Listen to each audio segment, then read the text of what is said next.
Buongiorno e ben ritrovati con la nostra edizione straordinaria. Anche oggi, buon sabato, anche oggi staremo insieme fino alle 14:30. La cronaca dal territorio, fra poco anche tutti gli aggiornamenti sul terribile delitto di Moriago della Battaglia, e torneremo ad approfondire anche una tematica importante come quella del disagio psichico, ma poi c'è la cronaca che incombe ovviamente.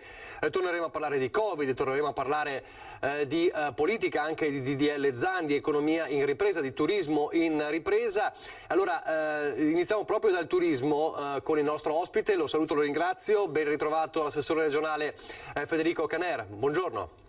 Buongiorno a lei e a tutti i telespettatori. Allora, mentre vedete in sovraimpressione in alto i numeri delle vaccinazioni aggiornati proprio la giornata di oggi, quindi superato quota 50.000 nelle somministrazioni giornaliere, siamo a un totale di 3.966.256 dosi, prime dosi, quindi siamo quasi a 4 milioni di persone che hanno raggiunto la prima dose e 1.355.877 residenti con il ciclo completato. Quindi le vaccinazioni proseguono a ritmo serrato, ovviamente poi dipende dalla fornitura e sappiamo come proprio in luglio potrebbe esserci una minore fornitura di Pfizer, lo aveva annunciato il commissario Figliuolo nei giorni scorsi, ma insomma questo è il viatico per la ripresa, il miglior viatico per la ripresa anche del turismo. Assessore, l'ultimo weekend senza mascherine, anche questo è un passo ulteriore per dare motore e benzina al turismo? Direi di sì, perché dal punto di vista psicologico il fatto di non mettere la mascherina insomma ci fa sentire anche più liberi, no? Oh, giusto per essere precisi, niente mascherina all'aperto dal 28, sì, lo ricordiamo. Sì. Sì, noi lo diamo per scontato, certo. Però ha fatto bene precisarlo perché è così, all'aperto. Del resto, guardi, questa cosa qui avveniva già, perché a me è capitato, penso come molti di voi, come tanti telespettatori, di frequentare le nostre località turistiche, sia sulla costa o al lago di Garda o in montagna, e vedere per esempio che molti turisti stranieri già non utilizzavano la mascherina all'aperto. Da molti mi è arrivata questa segnalazione in regione, anche tramite mail, che i nostri cittadini un po' si lamentavano di questo atteggiamento da parte dei turisti stranieri. In realtà non si trattava di una mancanza di rispetto da parte loro, ma dal fatto che loro erano già abituati nei propri paesi all'abolizione della mascherina all'aperto. Quindi quando si recavano nel nostro territorio pensavano giustamente che le regole fossero regole comuni a livello europeo. Quindi ecco, su questo bisogna anche avere un po' di elasticità, no? Prima di giudicare. Ora, è bene positivo il fatto che anche da noi, da lunedì, si possa attuare questa normativa, e questo ci consente anche di stare un po' anche più tranquilli.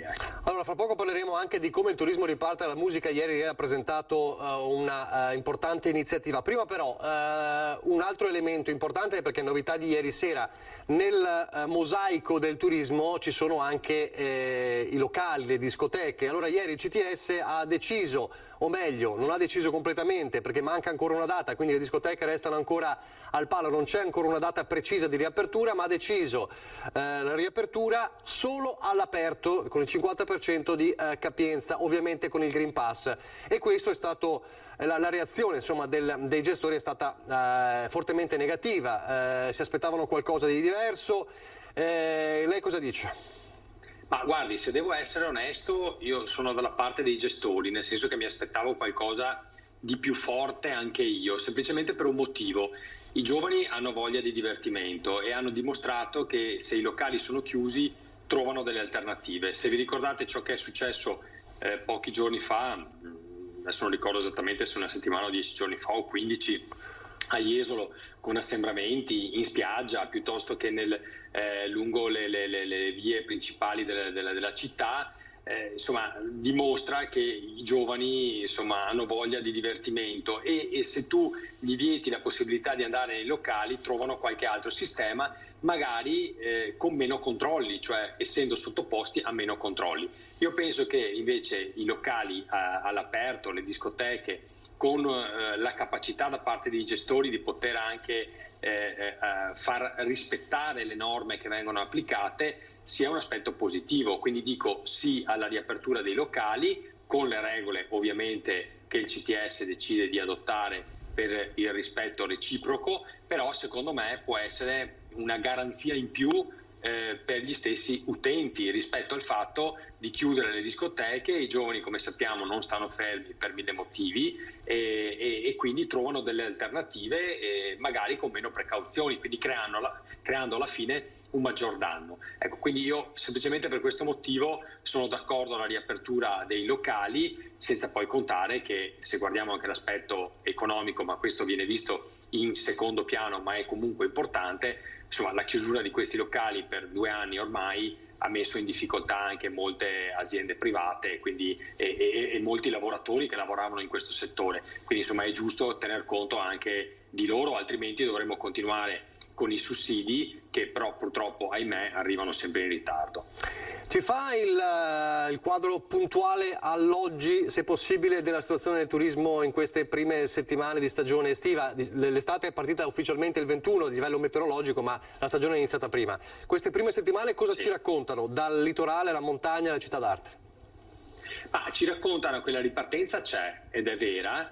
Ci raccontano che le città d'arte sono ancora in sofferenza, in primis Venezia, che è quella che paga di più di tutte la ripartenza, perché è legata molto ai flussi turistici internazionali, cioè o meglio extraeuropei, quindi al di fuori dell'Unione Europea, e quindi la mancata riapertura o comunque l'apertura parziale degli aeroporti veneti e i pochi voli internazionali che abbiamo a disposizione fanno sì che Venezia non sia ancora ripartita come dovrebbe. Penso ai collegamenti con gli Stati Uniti, penso ai collegamenti con la Cina, col Giappone, con l'est asiatico. Mentre le altre località, quindi il mare, la montagna, il lago di Garda, che usufruisce di un turismo più, diciamo, europeo, quindi di gittata più breve, no? Penso ai tedeschi, agli austriaci, agli svizzeri. Ecco che qui la ripartenza la vediamo, l'abbiamo già vista dalla Pentecoste,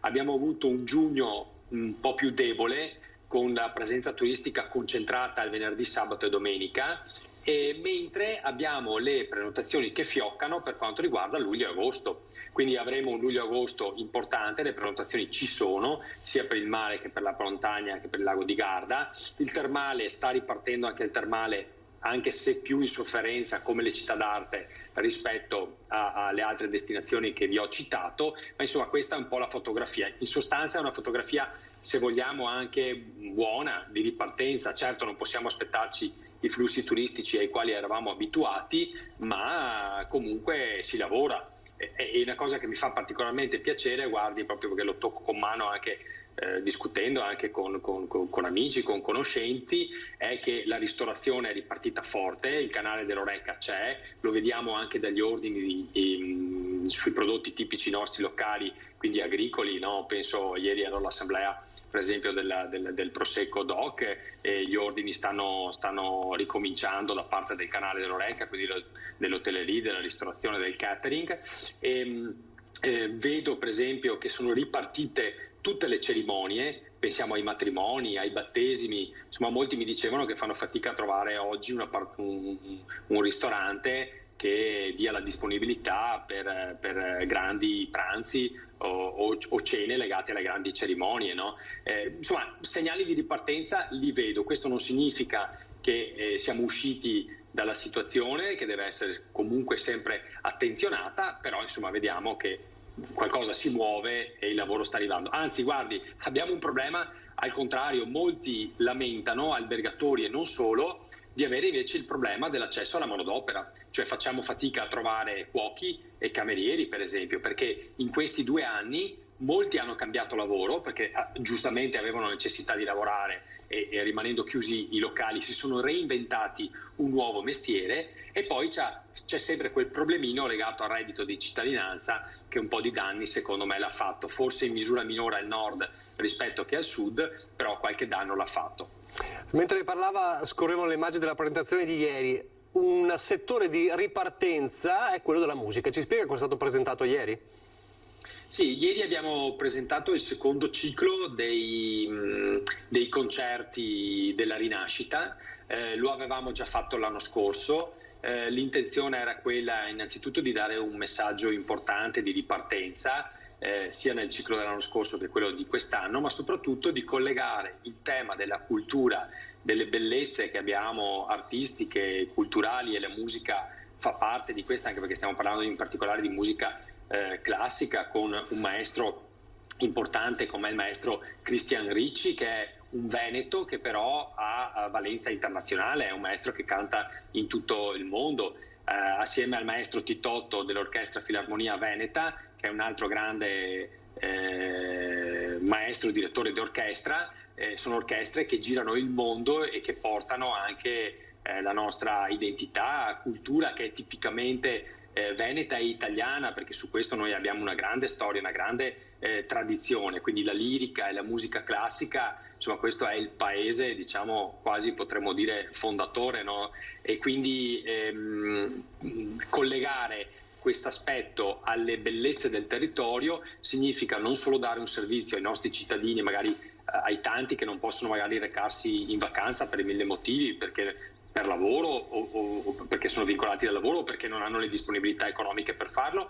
E questa sera per esempio c'è la riapertura di questo primo ciclo di 11 concerti in Veneto. Il primo parte a Maser proprio questa sera a Villa Barbaro, e poi è un viatico importante dal punto di vista turistico. Lei deve pensare che il 40% delle persone si muovono anche con una motivazione a livello internazionale legata proprio al tema culturale, e tra questi c'è la musica. Noi abbiamo un progetto specifico che si chiama Cult Create, da questo punto di vista, che vuole mettere insieme in Veneto tutte le capacità e le bellezze artistiche legate alla musica. Ecco, quindi è un'attrattività anche questa turistica importante. L'ultima domanda che le faccio, lei diceva insomma numeri importanti per luglio-agosto, la ripartenza si vede e c'è. Lei è a stretto contatto con le categorie, ovviamente, in quanto assessore al turismo. Cosa le dicono? Se ci sono criticità ancora da mettere a posto, richieste che fanno al governo ulteriori, quali sono?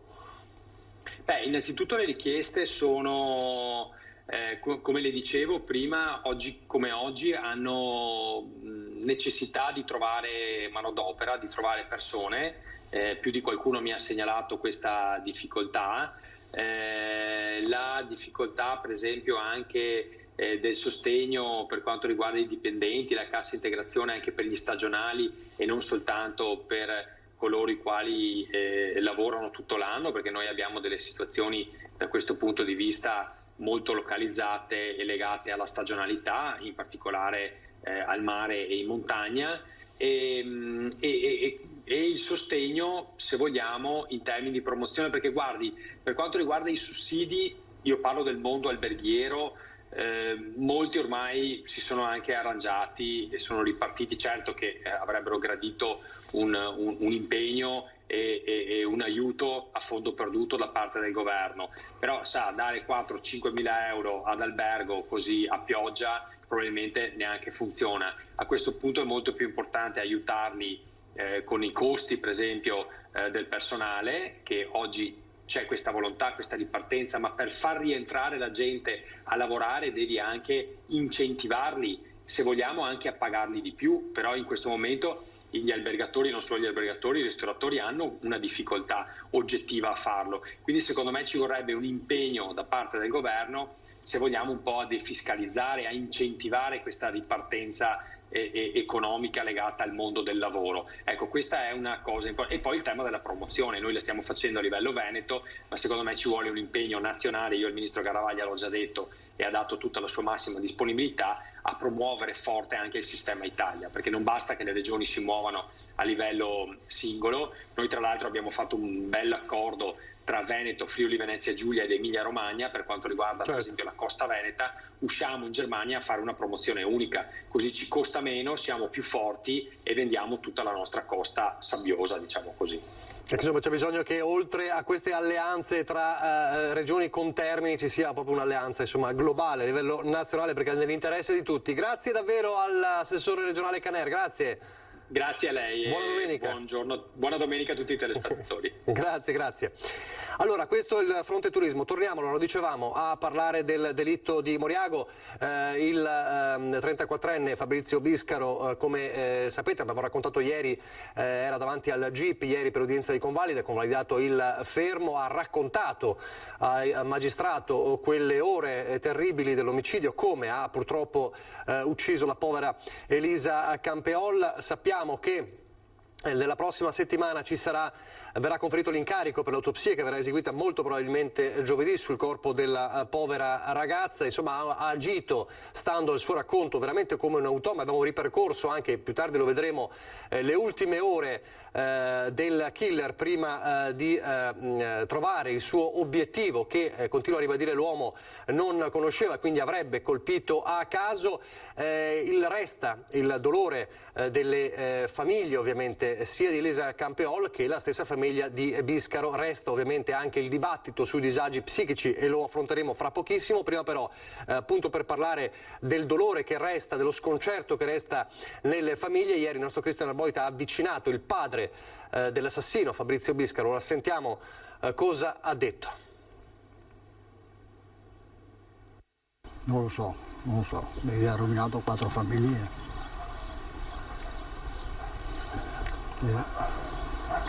Mia figlia abita a Salisburgo, noi qua, mio figlio è là e la ragazza che non c'entra niente.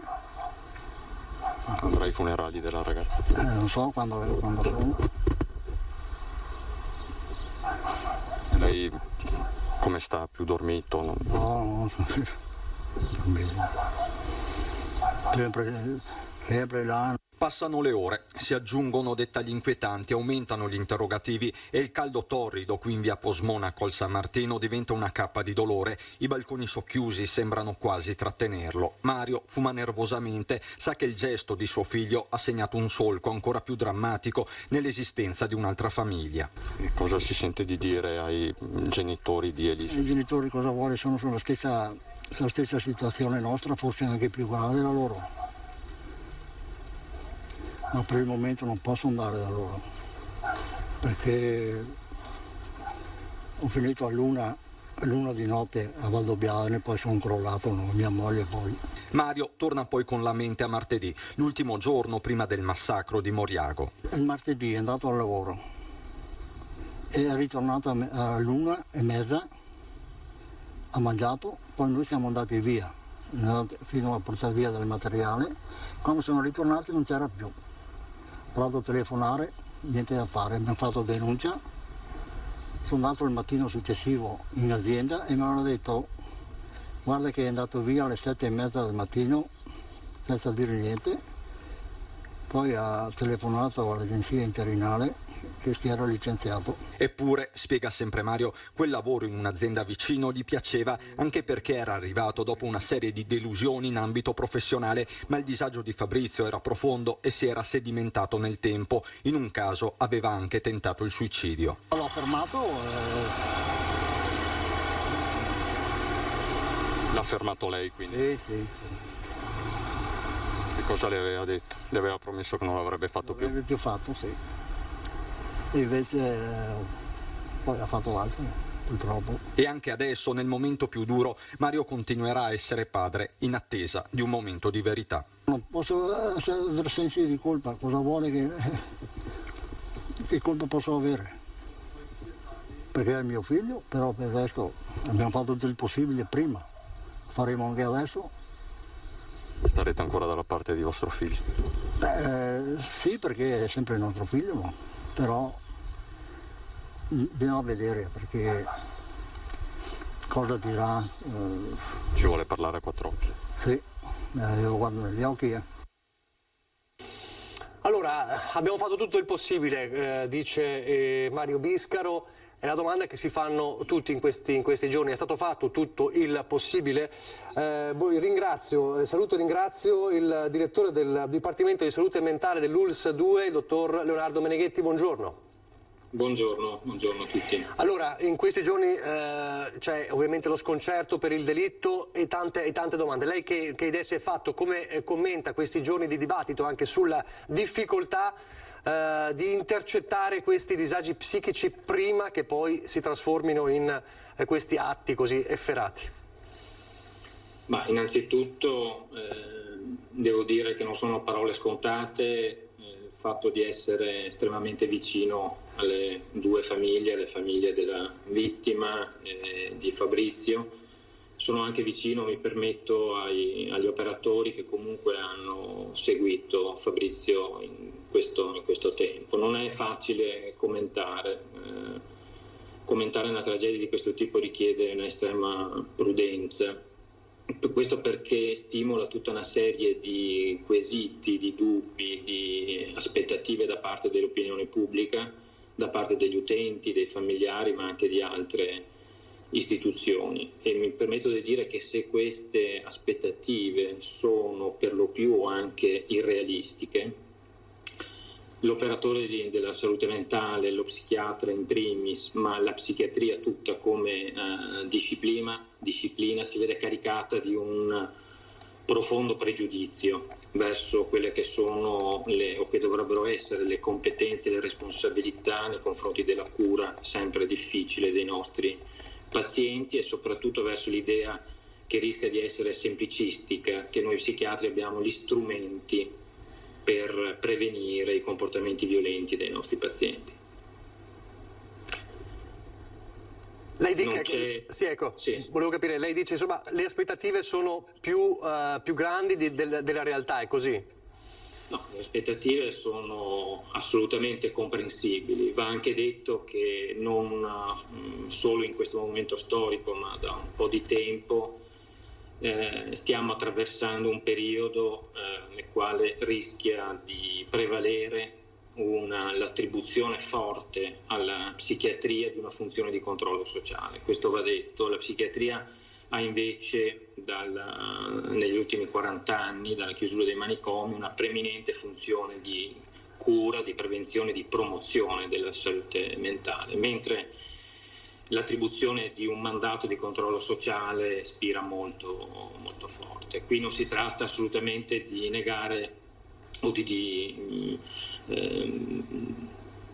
quelle che potrebbero essere le responsabilità, lo vedremo, si capirà, ma ogni caso è un caso a sé. Sicuramente la prevenzione dei comportamenti violenti nei confronti delle persone, di terzi, è un aspetto estremamente delicato e difficile da prevenire. E ad ogni modo mi sento di dire che la problematica giudiziaria viene sempre prima e deve venire prima di quella sanitaria. Sicuramente la problematica sanitaria è decisiva per quanto riguarda ai fini del trattamento, ma fino a prova contraria la responsabilità giuridica dovrebbe essere sempre messa in primo piano. Quindi sostanzialmente i controlli che si chiedono di più, no? In questi giorni servono più controlli, si dice bisogna rafforzare i controlli. A chi spettano? Cioè lo psichiatra, il medico può segnalare ma non può intervenire, questo è il concetto. Può intervenire fino a un certo punto, da un po' di tempo a questa parte, è così? Non so a che cosa si riferisce da un po' di tempo a questa parte. Sicuramente i nostri servizi di salute mentale sono sommersi da una quantità di domanda veramente importante alla quale stiamo facendo fatica a dare delle risposte. Quello che noi possiamo mettere in campo è una cura che dovrebbe essere più continuativa nel tempo, chiaramente, e non solo da un punto di vista farmacologico, ma anche di sostegno psicologico e alle famiglie. Tuttavia deve essere ribadito che se non in casi eccezionali, e qui mi riferisco alle motivazioni per cui si può ricorrere a un trattamento sanitario obbligatorio, vige la libertà della cura e il consenso alla cura nel nostro caso è un consenso che va continuamente ricercato e condiviso con la persona. Recente è la legge del 2017 numero 219 che ribadisce in modo assolutamente chiaro l'importanza dell'autodeterminazione della persona e che stabilisce che nessun trattamento sanitario può essere iniziato o proseguito senza il consenso del paziente. Per cui questo significa che una persona che si rivolge ai nostri servizi, che è in cura presso i nostri servizi, può interrompere la cura in qualsiasi momento. È chiaro che a noi spetta comunque la responsabilità di porre l'attenzione, di pensare a quanto questa persona possa continuare anche senza il nostro supporto. E da questo punto di vista è evidente che da soli non ce la facciamo, allora familiari, medici di medicina generale, insomma, e la comunità è essenziale per aiutare i servizi di salute mentale a fare il loro dovere. Cambiare questo sistema secondo lei potrebbe aiutare a evitare queste tragedie, cioè tornare a lo dico così da profano, a tornare a imporre certe soluzioni a chi si ritiene sia troppo a rischio, troppo borderline? Il caso specifico, lei ha citato l'interruzione delle cure, in questo caso siamo di fronte a una persona che aveva interrotto la terapia. Continuare la terapia avrebbe evitato, chiaramente è una domanda che non avrà mai una risposta, avrebbe evitato una tragedia del genere? Va rivisto il sistema o comunque deve restare questa impronta di libertà, di autodeterminazione del paziente? Questa deve essere sempre mantenuta. Quello che dico non è un'opinione personale, ovviamente, non mi sognerei mai in un momento tragico come questo, ma esprimo quello che mi sento di poter dire, di esprimere quello che è il consenso a livello della Società Italiana di Psichiatria. Dobbiamo stare molto, attenti ad immaginare che ricoveri protratti, trattamenti sanitari obbligatori protratti o la riapertura di strutture dove si inseriscono delle persone per lungo tempo, che possono essere né più né meno un modo per riesumare i vecchi manicomi, dobbiamo allontanarci del tutto da questa idea. E per quanto riguarda il comportamento violento, è un evento che non prevede una sola causa, ma sono in gioco diverse variabili psicologiche e sociali, per cui non è assolutamente corretto dire che un disturbo psichico è la causa giuridica unica e diretta di un comportamento violento, ma nei casi in cui è presente è solo uno dei tanti fattori biologici, psicologici e sociali di rischio clinico, e i fattori di rischio clinico devono essere sempre messi a fianco nei singoli casi con i fattori di protezione clinica, per cui non è assolutamente corretto dire che una persona che ha un disturbo mentale commette in questo caso un delitto a causa del disturbo mentale. Ci può essere una correlazione, ma non ci può essere una causa lineare, una causalità lineare e diretta. Per cui questo secondo me deve essere chiarito. Certo. Un'altra cosa che si è detta in questi giorni, la pandemia può aver corroborato una situazione, rafforzato una situazione di disagio. Si tira troppo spesso in ballo la pandemia o è così?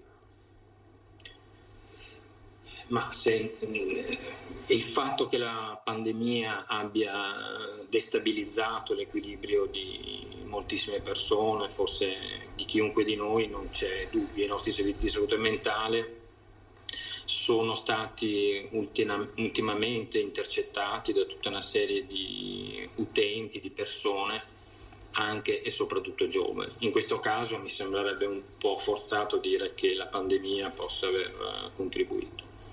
Non lo so, sicuramente può essere stato un evento stressante, uno dei tanti elementi che devono essere aggiunti, nella disamina di questo caso, perché mi sembra che vada un po' oltre.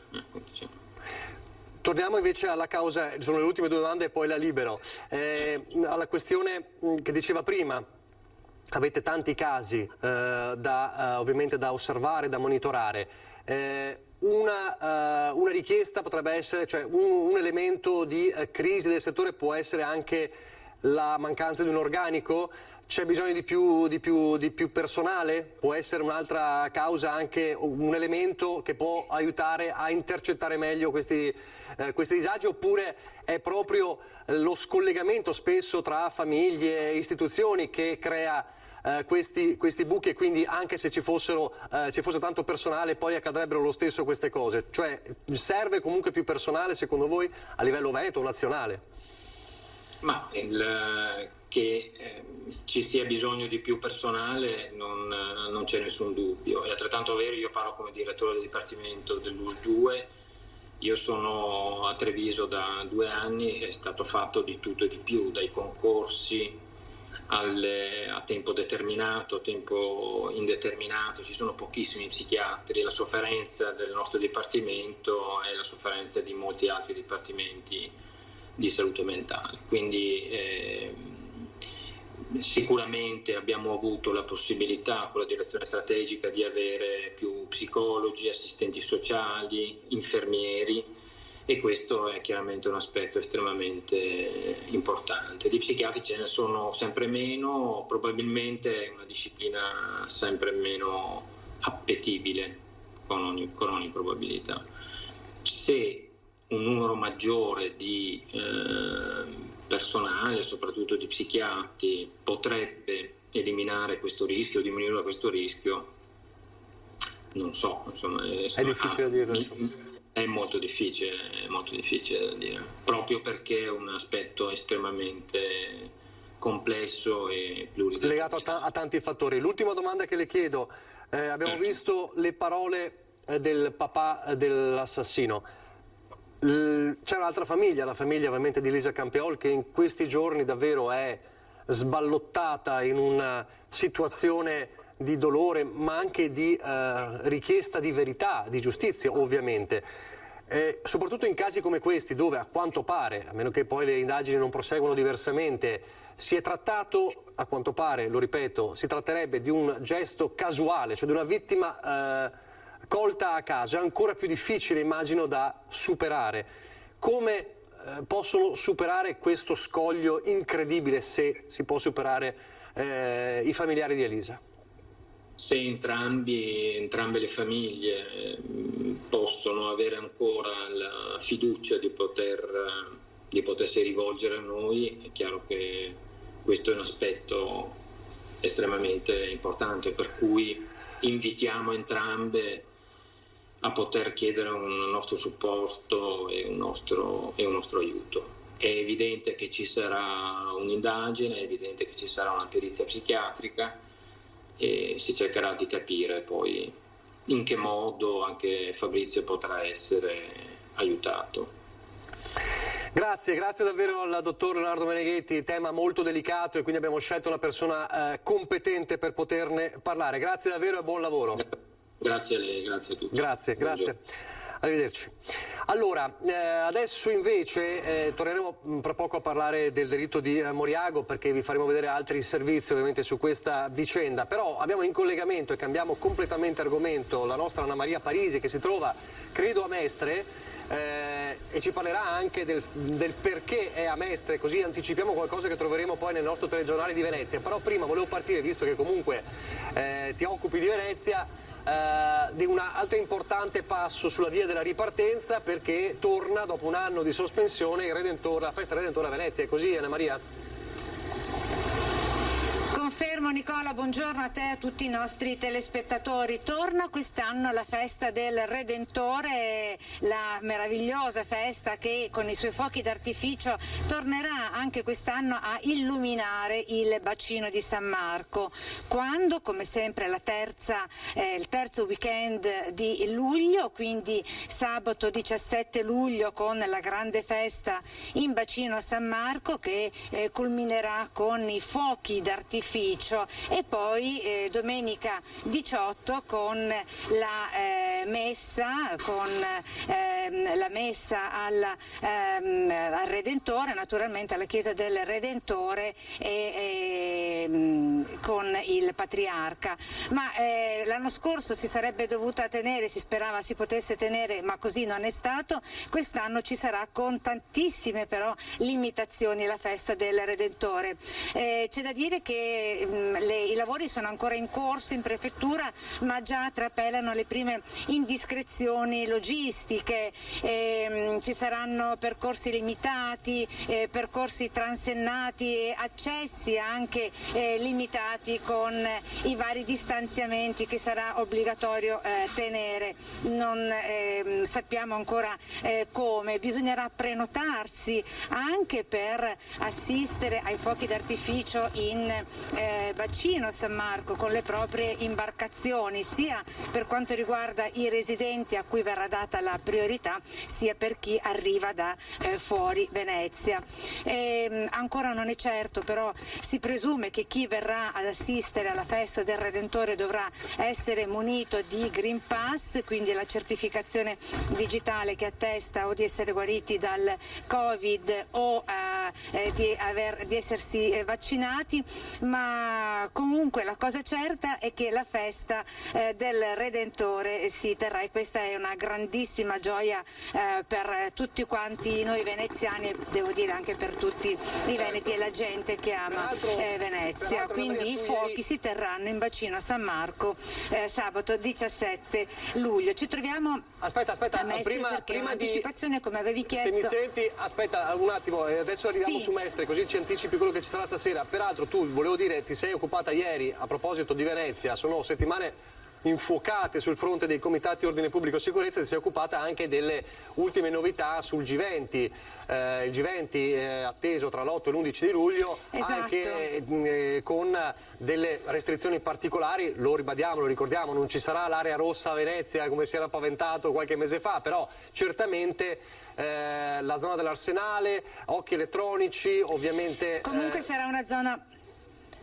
Certo, una zona rossa della sì, zona sarà una zona comunque ecco. Tra quelle particolarmente controllate, monitorate, vigilate dalle forze dell'ordine, perché comunque per il G20 economico, così è stato ribattezzato, le forze, la macchina, il cordone della sicurezza è veramente cospicuo. Ricordiamo che arriveranno al rinforzo degli uomini già presenti nel territorio altri 1500 agenti delle forze dell'ordine, perché la Venezia sarà monitorata dai cieli, dalla terra, dall'acqua e anche da un nucleo speciale di agenti sottomarini, chiamiamoli così, subacquei, ecco, per essere esatti. E arriveranno anche agenti rinforzi in tal senso da Genova. E con gli occhi elettronici, come dicevi tu.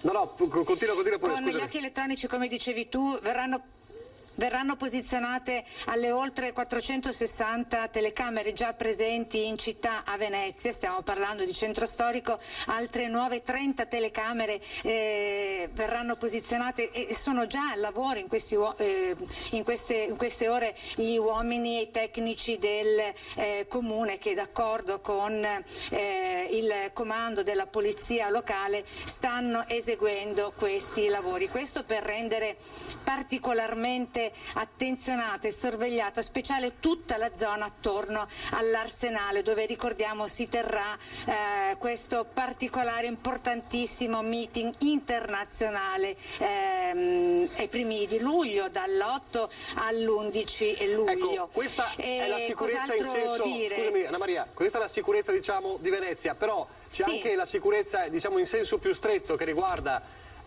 credo, se non sbaglio, i furti. Tu si trovi a Mestre per parlare di questo, e ci anticipi cosa vedremo questa sera nel telegiornale di Venezia?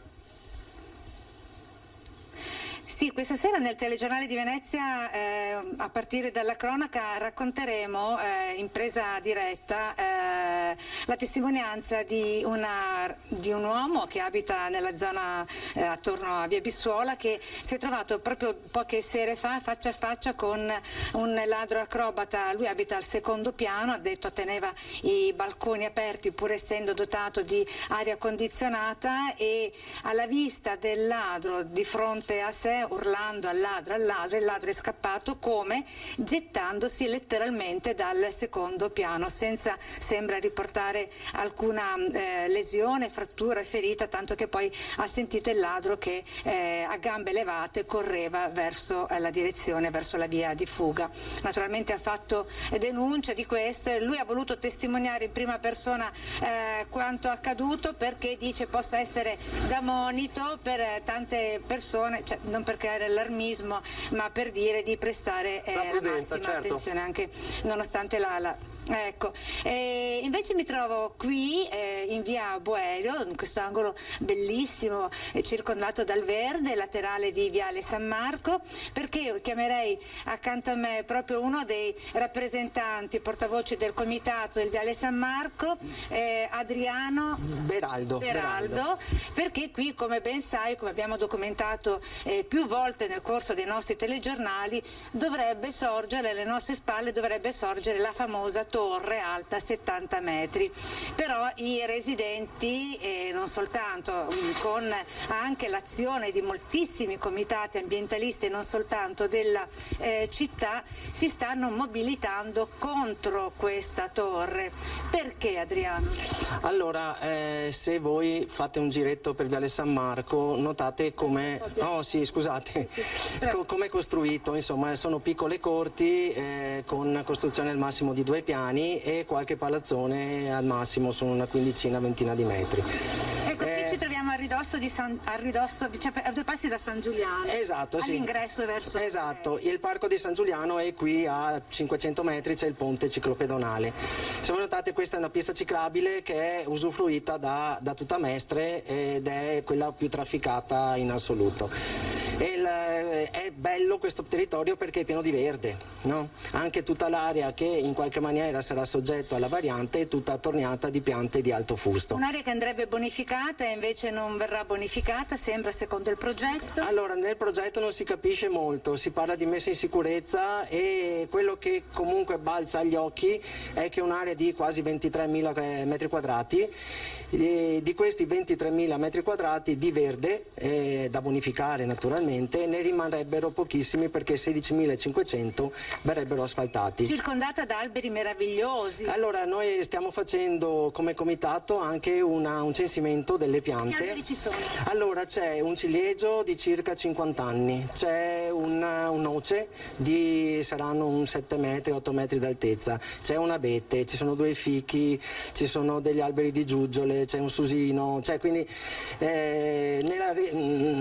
nell'allegato alla delibera si parla di piante quasi inutili. Alberi insomma, che invece sono anche molto preziosi, considerata anche la flora poi che gira attorno. Diciamo che la mattina, per chi cammina qua o chi si sveglia presto come me per andare al lavoro, c'è un profumo meraviglioso durante la primavera e un cinguettio di uccellini nel silenzio più assoluto. Alberi che verrebbero abbattuti per un parcheggio, allora, che dovrebbe circoscrivere poi un centro commerciale. Allora, è previsto un centro commerciale, area commerciale, non importa perché non è un problema di nomi ma è un problema di metrature, di 4.500 metri quadrati alla fine di questa via. Alla fine di questa via è previsto il centro commerciale, una rotonda su Viale Vespucci e un parcheggio circa da 70 auto. Ricordiamo che lungo il perimetro di 1 chilometro, 1,5 chilometri da qui si è circondati da ben 10-12 centri commerciali, o comunque ipermercati. Sì, sono 13, ecco. Nel senso che noi abbiamo presentato al Consiglio Comunale una ricerca che abbiamo fatto sul commercio, l'abbiamo fatta in proprio anche con le associazioni di categoria, e a 1,5 chilometri, aprendo un compasso di 1,5 chilometri dal centro dell'area, ci sono 13 medie vendite, dal Natura Sì di via Torino al Tigotà e l'Aldi che hanno appena aperto, 3 Cadoro, c'è la Lì, c'è... Adriano, quindi senza contare poi poi il traffico che fluirebbe attorno a quest'area. Questa è la cosa impattantissima, perché noi siamo qui da un bel po' e questo è il traffico che vede in quest'area. Loro prevedono un aumento fino a 180 auto ora e quindi questa cosa capisce che se andiamo a fare un giro in Viale Vespucci adesso queste auto non ci sono. Adriano Beraldo, quindi quali le azioni che avete intenzione di intraprendere? Allora, noi quello che abbiamo fatto fino adesso è stato quello di tentare di aprire con il Consiglio Comunale, con il Consiglio di Municipalità qualsiasi relazione che però è di difficile realizzazione. Abbiamo presentato 1200 firme già protocollate, altre ne abbiamo ancora da protocollare in settimana. Abbiamo presentato questa relazione sul commercio, sono 12 cartelle che in qualche maniera fotografano, no? L'area e anche il numero di esercizi commerciali che ci sono. Presenteremo uno studio sul rumore, perché qua sono previsti 4 anni di cantiere, 4 anni, non 6 mesi, 4 anni. Insomma, sono capitoli che non si chiudono dall'oggi al domani e che proseguiranno anche con le vostre mobilitazioni. Certamente con le mobilitazioni e con tutto quello che sarà da mettere in atto.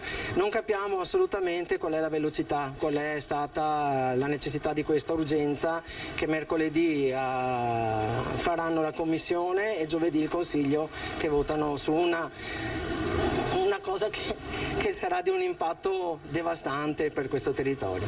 Nicola, hai domande da studio? No, grazie, è stata esaustiva sia tu che il tuo ospite. Grazie allora, grazie a tutti questi temi insomma, che verranno affrontati nel telegiornale di Venezia questa sera. Grazie Anna Maria Parisi e grazie anche all'ospite. Grazie a voi. Grazie anche a Sandro Ponchio, ovviamente l'operatore di ripresa. Allora adesso pochi istanti di pubblicità, poi torniamo in diretta.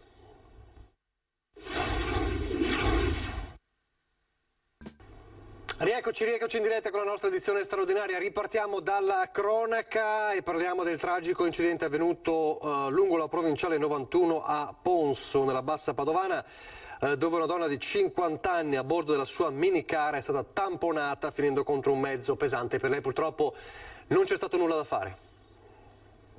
Stava percorrendo la provinciale 91 diretta verso Ospedaletto Euganeo. Gina Giacomina, 50 anni, si trovava a bordo della sua minicar quando un'auto, per causa in corso di accertamento, ha tamponato il piccolo veicolo all'altezza dell'incrocio tra via Granze e via Vittorio a Ponso, catapultandolo contro un mezzo pesante.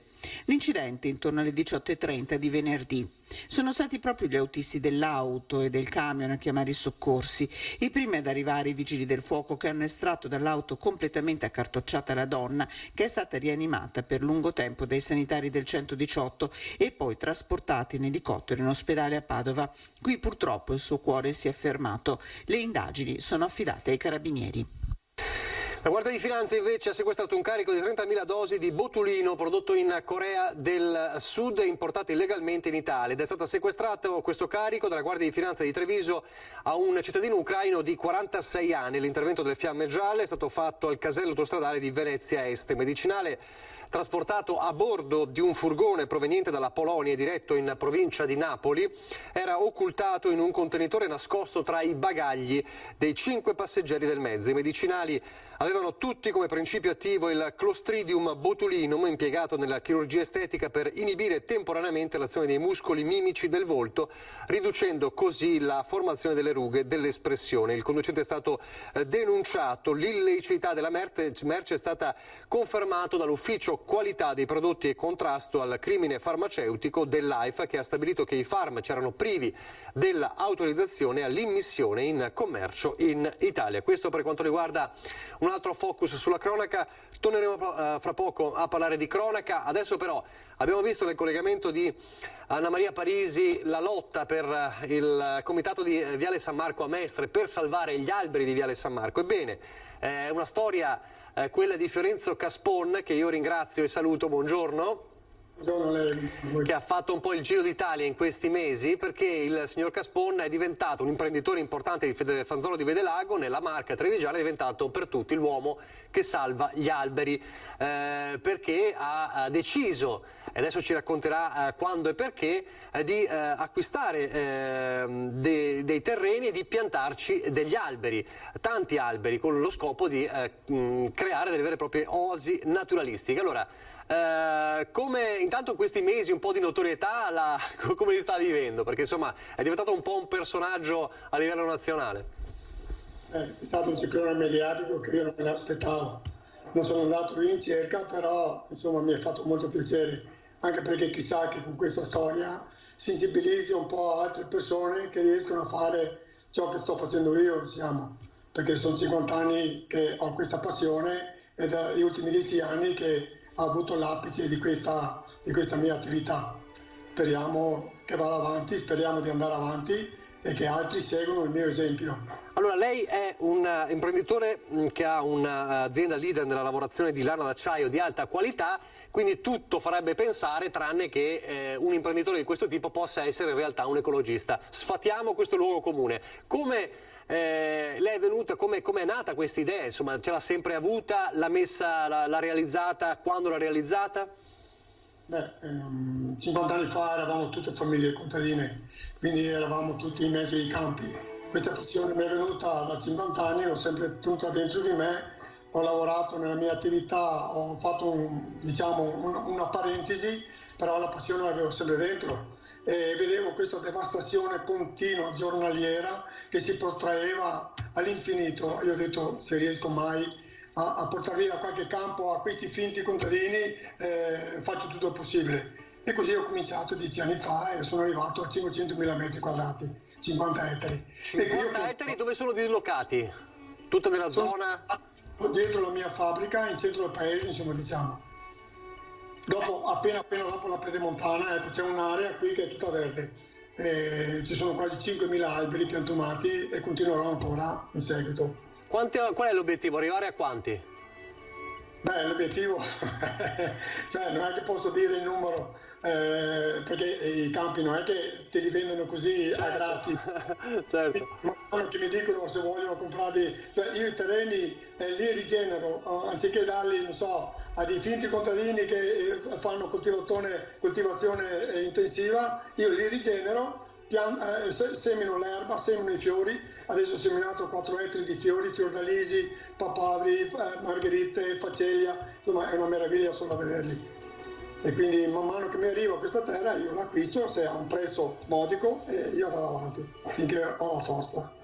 Ecco, lei dice, insomma, è l'origine contadina che le ha fatto nascere questa idea.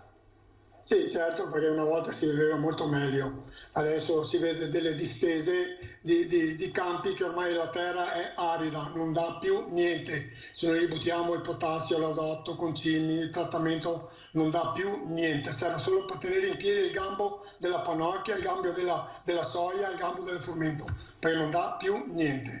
E quindi seminando erba ritorna tutta la fauna, i microrganismi, le microfaune di una volta, e questo è il vero senso della mia attività. La sua famiglia cosa ha detto di questa sua iniziativa? Sono partecipi sicuramente, almeno la generazione del mio figlio sicuramente sì, poi c'è la generazione dei miei nipotini che anche loro sono abituati ormai a essere nei campi dalla mattina alla sera. E quindi mi ha fatto molto piacere tutti gli ambientalisti, tutte quelle persone che sono venute a fare il giro, che mi fanno venire anche il magone delle volte. 3-4 mila mail, insomma c'è parecchia gente che abita dietro le quinte, ma che hanno bisogno di qualcuno che li sprone, che li porti ad avere questa attività e questo ambiente di una volta. Grazie anche al Consorzio Brentella, grazie anche ai comuni che hanno fatto un'ordinanza che speriamo vada a buon fine, altrimenti siamo nelle stesse condizioni di prima, perché siamo tutti nella stessa barca. O facciamo qualcosa per questo pianeta o non c'è poco da sperare. Ma senta, che gli ambientalisti, insomma le generazioni nuove, la generazione green la supportino è evidentemente normale. C'è qualche imprenditore che ha detto, quasi quasi ci penso anch'io? Qualcuno che lei conosce o più difficile nella categoria? Guardi, lei ha toccato un tasto molto dolente, cioè quelli che sono amanti di questa natura sono tutti, non dico ambientalisti, ma quelli di una volta. Abbiamo portato scolaresche e sono venuti qui, i bambini si sono divertiti un mondo. Purtroppo per avere un cambiamento ci vuole qualcuno che stia nella stanza dei bottoni, che faccia qualcosa, ma quelli della stanza dei bottoni non li vedi neanche a pagarli oro. Ma non riesce a convincere qualche amico imprenditore a fare la stessa cosa, a seguire le sue orme?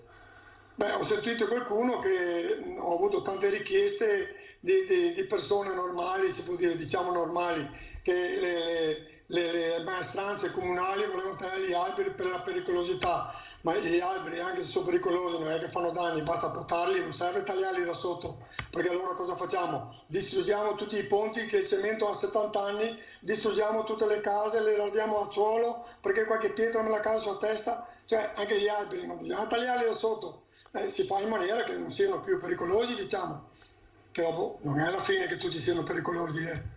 Quando lei vede progetti o iniziative urbanistiche nei quali gli alberi sono considerati inutili, cosa pensa?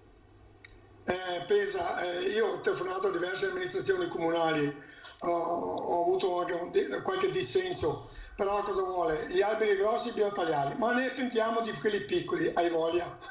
Comunque è già un buon segno, diciamo, che piantano un albero, che lo sostituiscono, però non è più l'ambiente di 50 anni fa. C'è una sensibilità diversa in questi anni anche delle amministrazioni, però lei dice insomma non è la stessa cosa piantare un nuovo albero rispetto al mantenimento degli alberi di una volta.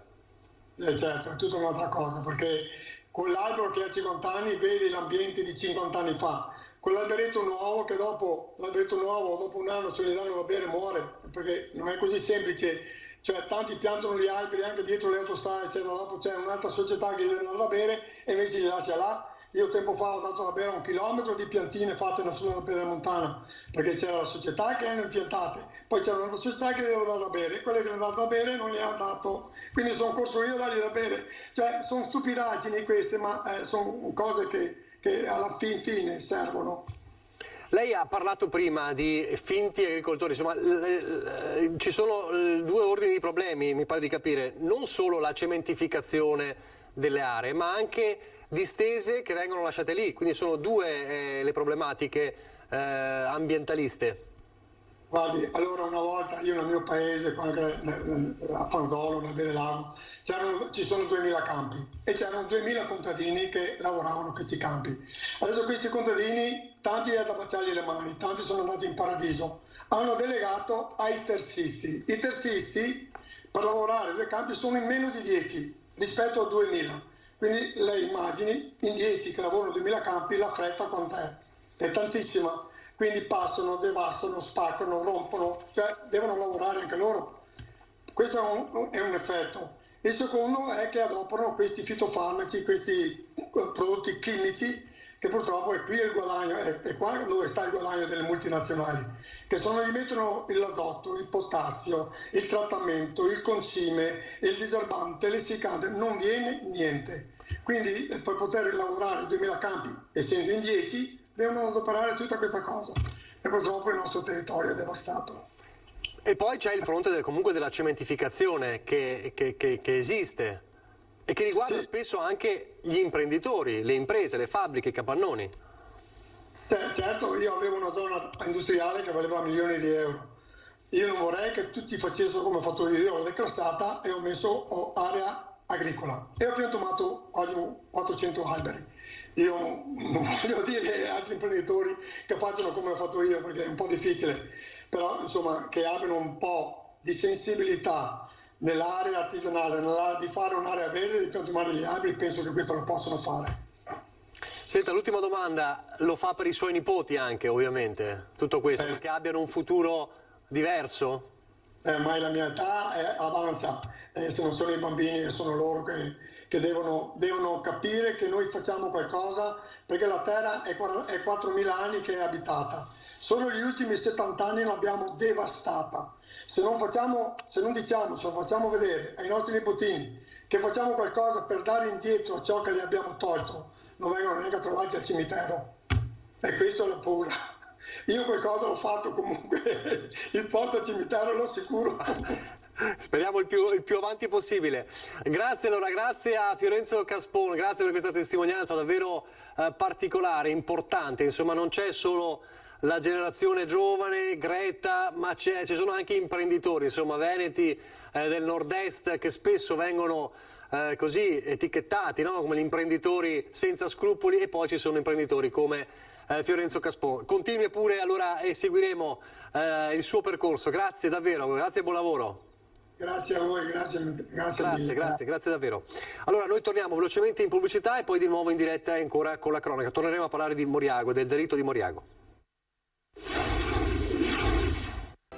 Rieccoci in diretta, un altro aggiornamento di cronaca che viene da Vicenza. La Polizia Ferroviaria di Vicenza ha eseguito un mandato di arresto internazionale nei confronti di un cittadino italiano di 57 anni, pluripregiudicato, ricercato per truffa dall'autorità giudiziaria del Montenegro. L'uomo è stato fermato nella tarda serata di ieri per un controllo dal personale della sezione Polfer. Dopo gli accertamenti di delitto è stato dichiarato stato di arresto ai fini della estradizione e alla consegna alla magistratura montenegrina. Deve scontare una pena di 1 anno e 2 mesi. Torniamo a parlare del delitto di Moriago della Battaglia. Abbiamo sentito all'inizio della nostra diretta il direttore del Dipartimento di Salute Mentale dell'ULSS 2, Leonardo Meneghetti, sulla difficoltà per gli psichiatri di intercettare tutte le situazioni, anche quelle più borderline, i tanti fattori che concorrono a questo. Ne ha parlato ieri anche il governatore Zaia insieme all'assessore Lanzarin. Ieri peraltro è intervenuto su questo, sulle problematiche di disagi psichici, anche il ministro della Salute Speranza. Vediamo. Un'autentica tragedia quello che è accaduto, si stenta ancora a credere che possa accadere che una persona lì, tranquilla, indisturbata, nel greto del Piave, che prende il sole, si riposa, ha la sfortuna di incontrare il destino, e un destino così atroce. Nelle parole del presidente del Veneto, tutto lo shock di un'intera regione per il brutale assassinio di Elisa Campeol, un delitto che apre una più ampia riflessione sull'assistenza alle persone che soffrono di disturbi psichici, partendo dal monitoraggio di situazioni a rischio. Un monitoraggio assolutamente sempre più puntuale di queste situazioni familiari, di andare in aiuto alle famiglie, ma anche di avere contezza di quello che sta accadendo. La rete c'è, va ancora più intensificata, diciamo che si parte dalla famiglia, si parte dal centro di salute mentale, da quello che sono le cure, la verifica che le cure poi vengano praticate. Poi è fondamentale che ci sia anche un supporto alle famiglie, perché in questi casi è fondamentale anche che le famiglie trovino subito una risposta. E oggi interviene anche il ministro della Salute Speranza nel corso della seconda conferenza nazionale sulla salute mentale, spiegando come questa sia una priorità per il governo. Le persone con disturbi mentali continuano a ricevere risposte che non sempre sono pienamente adeguate. Dobbiamo riconoscere che negli ultimi decenni l'attenzione dedicata alla sofferenza mentale non sempre è stata all'altezza. Voglio assicurare il mio impegno personale e quello del Ministero, ha aggiunto Speranza, per individuare ipotesi volte a sostenere concretamente i servizi di salute mentale, perché senza questa non c'è né ripresa né resilienza. Fare rete tra le varie realtà sul territorio per individuare possibili situazioni a rischio deve dunque essere una priorità. È difficilissimo perché sono casi che non sono noti alle istituzioni, non sono noti ai comuni, non sono noti alle aziende sanitarie, ai distretti e quant'altro. Però con le strutture sanitarie territoriali, i distretti, i nostri centri di salute mentale stiamo cercando anche effettivamente di mettere in campo tutte le azioni possibili per intercettare questi casi e per poi dare un percorso riabilitativo e evitare tragedie come quella che è successa a Moriago. Ieri ha parlato anche il direttore dell'ULSS 2, Francesco Benazzi. Il discorso dell'assessore Lanzarin è un discorso ad ampio raggio. Nel caso specifico emerge che Biscaro era comunque seguito e monitorato anche dopo la fine del trattamento della terapia. Il problema però è che questa azione, dice il dottor Benazzi, è stata davvero inaspettata per le sue modalità. Sentiamolo.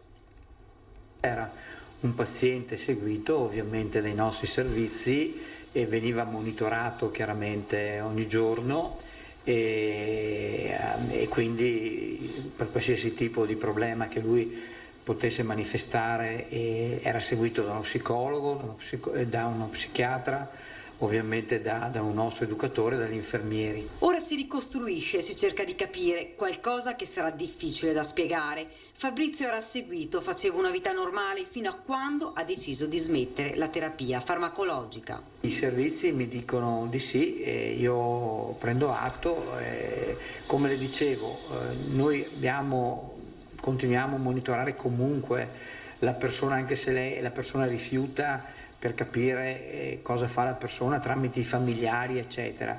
E non avevamo avuto, mi dicono i servizi, segnalazioni di un certo tipo. Fabrizio aveva tentato qualche tempo fa di togliersi la vita, per questo era stato ricoverato, ma spiega Benazzi, la situazione era ben diversa. Dall'autolesionismo arrivare appunto, diciamo, all'aggressione verso altri, ci passa veramente un mondo, ecco, quindi credo che effettivamente la situazione che si è creata è una situazione, direi, quasi inaspettata dal punto di vista psichiatrico. È importante, spiega Benazzi, quando ci si trova di fronte a situazioni di fragilità e difficoltà, che le sentinelle, cioè le famiglie e i conoscenti, chiamino i servizi per segnalare eventuali comportamenti anomali o diversi dal solito. Poi aggiunge: È una situazione che ci strazia il cuore, soprattutto per quello che è successo alla ragazza, però voglio dire, le croci non le butterei a nessuno. Ma quali sono state le ultime ore dell'assassino di Fabrizio Biscaro prima di colpire?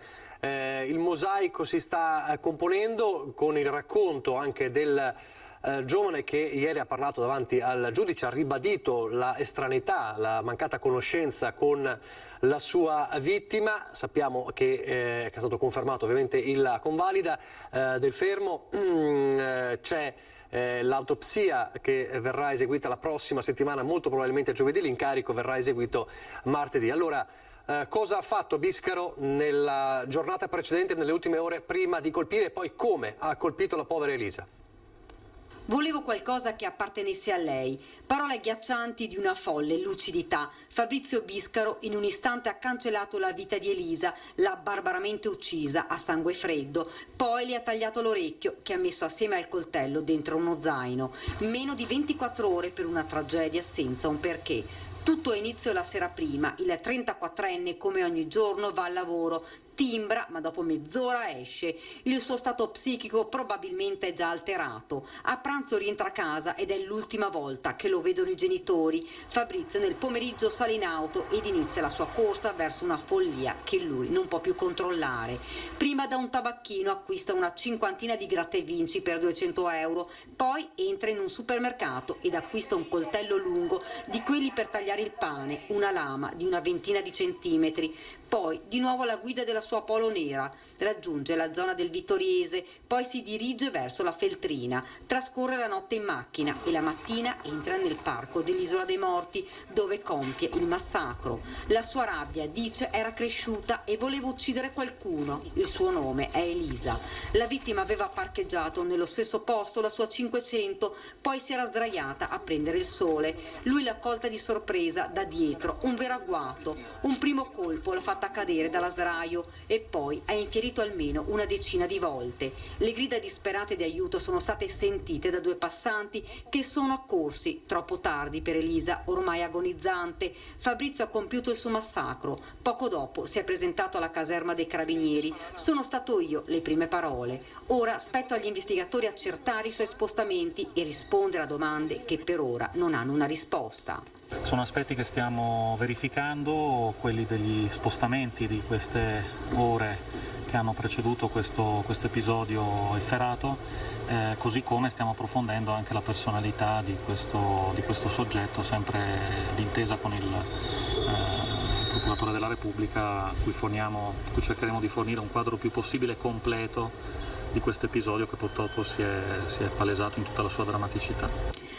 Si indaga, si cerca di capire, rimangono degli aspetti da chiarire. Davvero Fabrizio, come ha detto, non conosceva Elisa? Non l'aveva mai vista? L'ultimo sguardo di Elisa è stata verso di lui, verso quella persona armata e senza pietà. Ora si trova in carcere a Treviso, sorvegliato speciale per evitare conseguenze o reazioni di altri detenuti. A terra, sul Piave, quel sangue difficile da cancellare e da dimenticare. E poi c'è una famiglia, l'abbiamo vista prima, la famiglia di Biscaro, il padre che ha parlato ai nostri microfoni, c'è un'altra famiglia ovviamente straziata dal dolore, ne abbiamo parlato con il dottor Meneghetti per cercare di capire come si può affrontare una situazione terribile del genere, una famiglia che chiede pace e chiede giustizia. Le indagini devono procedere in questa direzione, Elisa deve avere giustizia e la sua famiglia deve avere pace. L'avvocato Lorenza Secoli, legale della famiglia di Elisa Campeol, parla misurando ogni parola. Per ora, dice, dobbiamo attendere gli accertamenti e le indagini, solo dopo potremo capire e sapere qualcosa di più. I genitori e la sorella sono distrutti, chiusi in un silenzio colmo di dolore. Hanno visto Elisa uscire per andare a trascorrere una giornata al sole e non l'hanno più vista tornare. Una cosa che nessuno si può immaginare, nessuno si può aspettare, possiamo solo immaginare il dolore di questa famiglia che infatti è distrutta. Non si capacita di quanto è successo, ma del resto non è possibile capacitarsi. La famiglia è allibita così come lo siamo noi. Molte domande ora attendono una risposta perché Elisa deve avere giustizia, perché non è possibile, dice, nemmeno pensare ad un omicidio tanto efferato, privo di una qualsiasi spiegazione. Un delitto senza un perché. Questa probabilmente è la cosa più difficile da accettare. Lasciamo lavorare la magistratura, noi saremo al fianco, saremo disponibili e faremo di tutto affinché vengano accertati le modalità, venga accertata la verità. E poi a parlare anche il vescovo di Treviso, ovviamente il delitto che ha scosso tutta la comunità, compresa la diocesi. Sentiamo le riflessioni di Monsignor Michele Tomasi.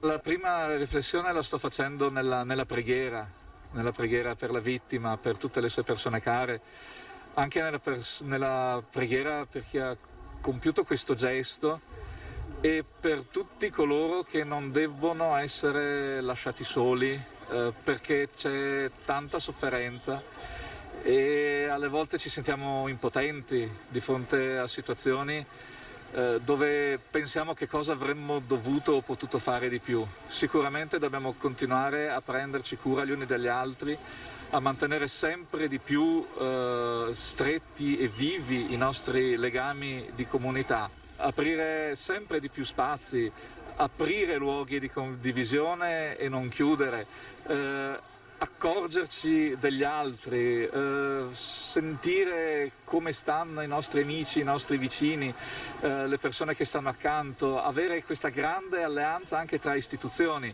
stringere reti di relazione, davvero tocca a noi. Prima della pubblicità e poi avremo la nostra pagina politica, ma ripartiremo proprio da Moriago, una interrogazione in regione del Partito Democratico, prima firmataria Francesca Zottis e sottoscritta dalla collega Anna Maria Bigon. Scrive il PD: da mesi, numeri alla mano, sosteniamo che la salute mentale sia la cenerentola della sanità veneta, un problema che la pandemia ha aggravato. Le richieste, dice il PD, di cura o supporto sono in aumento, ma le risposte al momento non sono all'altezza, con pochi investimenti e poco personale. Quindi il Partito Democratico chiede alla Regione di intervenire, di capire come mettere mano al settore della salute mentale. Vogliono avere i rappresentanti del Partito Democratico un quadro chiaro e capire come muoversi, vogliono i dati, insomma chiedono i numeri alla Regione in una interrogazione alla Giunta regionale del Partito Democratico, Francesca Zottis e Anna Maria Bigon. Quindi ne nasce anche una richiesta, uno scontro politico su quanto accaduto e sul dibattito che si è creato attorno alla terribile vicenda di Moriago della Battaglia. Pochi istanti di pubblicità precedute dal meteo e poi in diretta.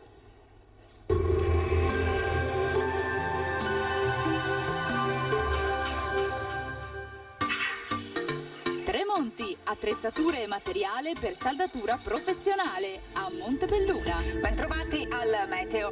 L'estate è iniziata alla grande, ci attende un weekend tra sole, caldo, afa, ma anche qualche insidia temporalesca. Il dettaglio di sabato 26 giugno. Sul Veneto alta pressione africana ben salda, sarà infatti una giornata con ampio soleggiamento dappertutto e e cielo sereno o poco nuvoloso. Tuttavia nelle ore pomeridiane non si escludono dei locali acquazzoni sui settori montuosi. Continua l'intensa ondata di calore con temperature minime tra 13 e 21 gradi, valori massimi compresi invece tra i 27 e i 33 gradi all'incirca.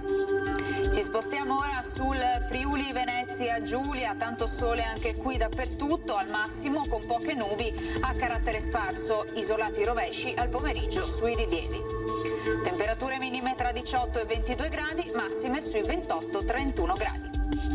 Infine uno sguardo alla situazione del Trentino Alto Adige, dove sarà in prevalenza soleggiato. Anche in questo caso però nelle ore pomeridiane saranno possibili dei piovaschi. Temperature minime intorno ai 15-16 gradi, massime infine sui 31 gradi all'incirca. Dal meteo per ora è tutto, vi auguro come sempre un buon proseguimento in compagnia di Antenna 3 e arrivederci al prossimo aggiornamento.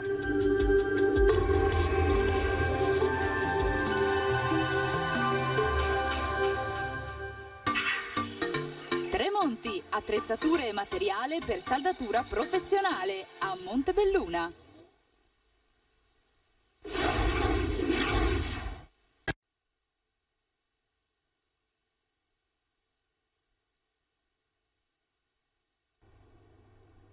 Rieccoci in diretta, l'ultima parte della nostra edizione straordinaria, come sempre riservata alla politica, però affrontiamo ovviamente tanti temi. Allora io con i nostri ospiti, due si sono già collegati, due si stanno per collegare, li saluto e li ringrazio. Fabio Chies, Forza Italia, coordinatore provinciale, buongiorno.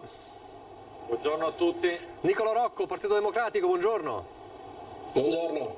Allora stanno per raggiungerci Alberto Villanova della Lega e Fabio Crea di Fratelli d'Italia.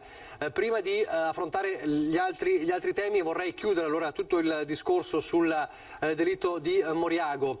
Abbiamo letto poco fa la interrogazione del Partito Democratico in Regione che chiede alla Regione i numeri, dice il Veneto è ultimo per investimenti, i casi sono in aumento, bisogna fare qualcosa. Allora, chiaramente è una situazione, è un fatto che ha sconvolto tutti, non solo nella Marca Trevigiana, anche in Veneto, in tutta Italia, e si è aperto questo dibattito sulla necessità dei controlli, maggiori controlli, che tipo di controlli. Noi abbiamo avuto in apertura della nostra edizione straordinaria il direttore del Dipartimento di Salute Mentale di Treviso, dottor Meneghetti, che ha raccontato delle difficoltà di intercettare questi disagi per la mole di casi che ci sono. Che idea si è fatto di questa vicenda e del dibattito che si è creato? Come evitare tragedie di questo tipo? Beh, innanzitutto è una tragedia che ha colpito tutti, colpisce le famiglie sia della vittima sia dell'omicida, e sicuramente ci fa riflettere su quali sono le attenzioni maggiori che dobbiamo porre oggi sulla problematica della salute mentale. La salute mentale è una cosa che bisogna assolutamente seguire, dobbiamo intercettare le situazioni di disagio, ma dobbiamo anche e soprattutto creare delle strutture che possano prendersi cura di queste persone, perché non è assolutamente concepibile che queste persone possano girare normalmente, possano interrompere le cure. Cioè, sono questioni veramente difficili da affrontare, ma devono essere affrontate in maniera chiara e decisa, perché morti del genere non possono assolutamente succedere, colpiscono tutti, sono drammi che non sono solo drammi delle famiglie, ma sono drammi di un intero territorio.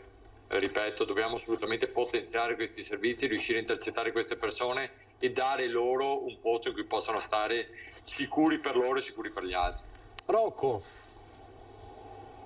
Ma l'attenzione per il tema della salute mentale in realtà è un'attenzione che viene da lontano, nel senso che poi ci si accorge dell'importanza della prevenzione, ci si accorge dell'importanza di strutture che funzionano purtroppo solo quando succedono questi casi.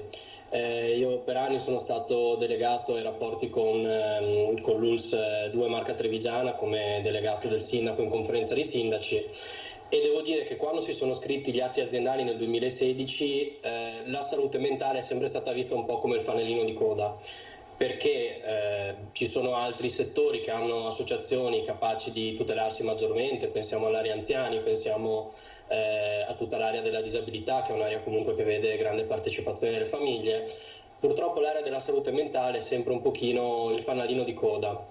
E noi lanciamo un monito già nel 2016, quando ci sono stati gli atti aziendali che di fatto hanno unificato sotto un unico dipartimento di salute mentale tutta l'ULSE, che significa un dipartimento di salute mentale per 800.000 abitanti, e oggettivamente sentivamo già la fatica di quel tipo di organizzazione, tanto che oggi c'è secondo me un bellissimo intervento dell'ex direttore della salute mentale, dottor Favretto, che è tra l'altro il vicepresidente della Società Italiana Psichiatria, che dice stiamo attenti perché in questo momento ci sono un più 30% di richieste, quindi già il tema della salute mentale era un tema caldo prima della pandemia, adesso con la pandemia serve purtroppo uno sforzo, ma quando si parla di prevenzione purtroppo ci si accorge di cosa significhi fare prevenzione solo quando i buoi sono scappati dalla stalla, questo in tanti campi. Sulla salute mentale devo dire che la preoccupazione è forte e so che i sindaci insomma queste cose le sentono, le vedono,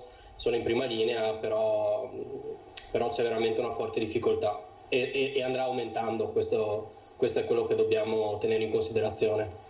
Villanova, che ringrazio, adesso si sono collegati Alberto Villanova della Lega, buongiorno, Fabio Crea, Fratelli d'Italia, buongiorno.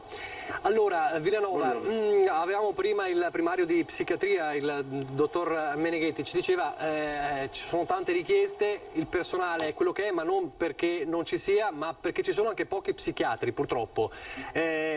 Cosa si può fare? Come intercettare questi disagi? Ci deve essere una maggiore relazione tra famiglie e istituzioni? Deve cambiare il sistema? Il caso di Biscaro è una domanda che si fanno tutti in questi giorni. Il caso di Biscaro aveva rifiutato, poi a un certo punto aveva stoppato la terapia, parliamo dell'assassino in questo caso. Si deve cambiare qualcosa in questo senso? Il dottor Meneghetti ha detto che non è pensabile cambiare questa modalità, insomma vige sempre l'autodeterminazione poi del paziente, non è una cosa che si può cambiare, però certo viene da chiedersi, ci sono dei casi in cui è necessario che un determinato tipo di terapia debba continuare anche al di là delle intenzioni del paziente, insomma sono domande che si fanno un po' tutti, perché magari casi come questi potevano essere evitati oppure no. Le risposte ovviamente sono molteplici ed è difficile trovare una risposta chiara. Villanova, che idea si è fatto? Ma mi sono fatto un'idea che è una questione molto molto delicata, che forse va ancora chiarita in alcuni aspetti. Per quello che riguarda le cure psichiatriche e psicologiche, allora indubbiamente sono d'accordo sul fatto che sia impossibile rivoluzionare quella che è l'approccio terapeutico, l'approccio clinico che si ha nei confronti di questo tipo di pazienti. È anche vero che però imporre terapie, imporre un certo tipo di assistenza magari farmacologica dei pazienti rientra in un campo che è quello dei trattamenti sanitari obbligatori, che hanno una sfera anche dal punto di vista legale molto molto limitata e si limita a quei pazienti che possono nuocere, hanno dato un chiaro ed evidente esempio di voler nuocere agli altri o comunque di diventare in qualche modo pericolosi per la società. E per quello che riguarda Biscaro, l'assassino di questi giorni, questi problemi, questo rischio per la società non si era evidenziato, non era stato così evidenziato nemmeno da quello che si legge dai giornali, almeno nelle cartelle cliniche, non c'era un'attenzione per quello che potevano essere dei gesti di questo tipo, quindi si entra anche in quel margine di possibilità dove non si riesca a intercettare questo tipo di disagio, questo tipo di raptus che possono portare a delle situazioni così drammatiche come effettivamente con l'assassinio di questa ragazza, che tra l'altro è una mia compaesana e che ha lasciato tutto il paese veramente esterrefatto ed impietrito di fronte a una violenza di questo tipo. Dopodiché noi scontiamo quello che è un problema drammatico dal punto di vista sanitario, ma che non riguarda solo la psichiatria, riguarda tutto il settore medico, che è la carenza di medici. Cioè, adesso il problema è che non si trovano psichiatri, ma come non si trovano medici di base, come non si trovano specialisti per gli ospedali. C'è una carenza dovuta a una programmazione sbagliata, ma stiamo parlando di una programmazione che deriva da 15 anni fa, 20 anni fa, perché ricordiamoci che anche se oggi venissero cambiate le norme di accesso all'università per quello che riguarda la medicina, ma soprattutto al vero collo di bottiglia che sono le scuole di specializzazione, comunque noi riusciremo ad avere degli specialisti nel giro di 5-6 anni, non prima, se si interviene sulle scuole di specializzazione. Se si interviene anche a livello universitario, prima di avere dei medici formati parliamo di 11-12 anni di tempo, quindi ci sarà un'inerzia del sistema che probabilmente sconteremo ancora per molti anni, anche perché all'orizzonte non vedo un cambiamento così repentino nel fatto di dare la possibilità a più medici di entrare nelle scuole di specializzazione e quindi andare a rimpolpare gli organici dei sistemi sia ospedalieri che territoriali. Quindi questo è un problema che probabilmente nei prossimi anni vivremo sempre di più e che dovrà vedere la nostra sanità, in particolare la sanità anche del Veneto, doversi attivare proprio per mettere di problemi.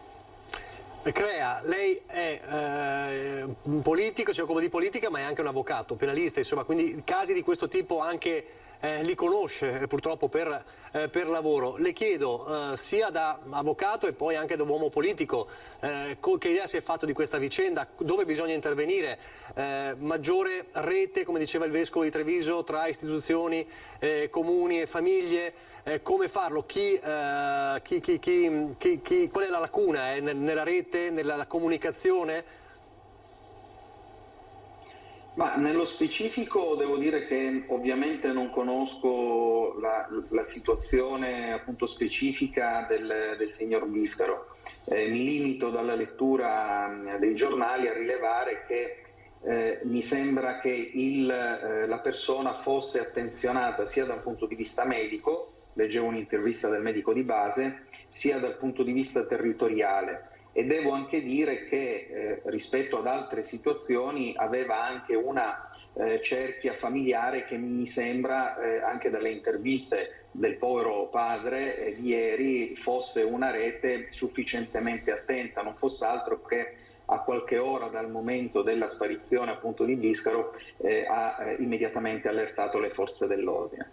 Quindi devo convenire con Alberto Villanova sul punto che certamente questo probabilmente è uno di quei casi limite che non è sempre facile rilevare, cioè io credo che la prevenzione assoluta nell'ambito della nostra società, da un punto di vista criminale, da un punto di vista sanitario, per tutte quelle che sono gli aspetti della nostra vita sociale, del nostro senso civico e della nostra appunto società, la prevenzione assoluta è impossibile da raggiungere. Ciò non toglie ovviamente che ci deve essere una propensione verso un miglioramento di quella che è, nel caso specifico, la rete di assistenza, di tutela anche e soprattutto nei confronti di persone più disagiate e di persone più deboli, perché non dimentichiamo che questi approcci terapeutici nei confronti di queste persone che, come diceva Villanova, sono in una situazione borderline, cioè non è una situazione di un soggetto che era chiaramente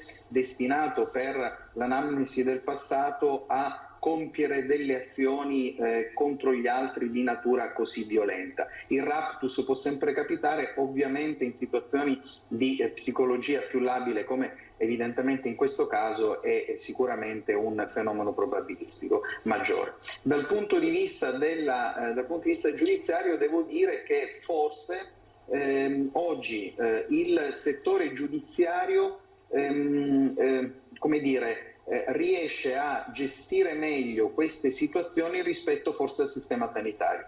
Ricordo che la chiusura dei manicomi del 78 ha portato sostanzialmente da un eccesso all'altro, cioè si erano chiusi i manicomi proprio per l'inesistenza all'interno dei manicomi sostanzialmente di un trattamento sanitario che potesse essere anche terapeutico per queste persone, ma era un luogo di esclusivo contenimento. Da lì l'eccesso della chiusura e con il ricollocamento nella società senza strutture, se non negli ultimi anni, di assistenza sociale e sanitaria nei confronti di questi soggetti. Cosa succede invece nell'ambito giudiziario. Se un imputato, poniamo il caso concreto di oggi, non è detto che questo sia, ma supponiamo che dovesse, attraverso una perizia che ho letto essere già in programma in incidente probatorio, risultare un soggetto incapace di intendere e di volere, non ci sarà l'applicazione di una sanzione penale, non finirà in carcere in maniera definitiva.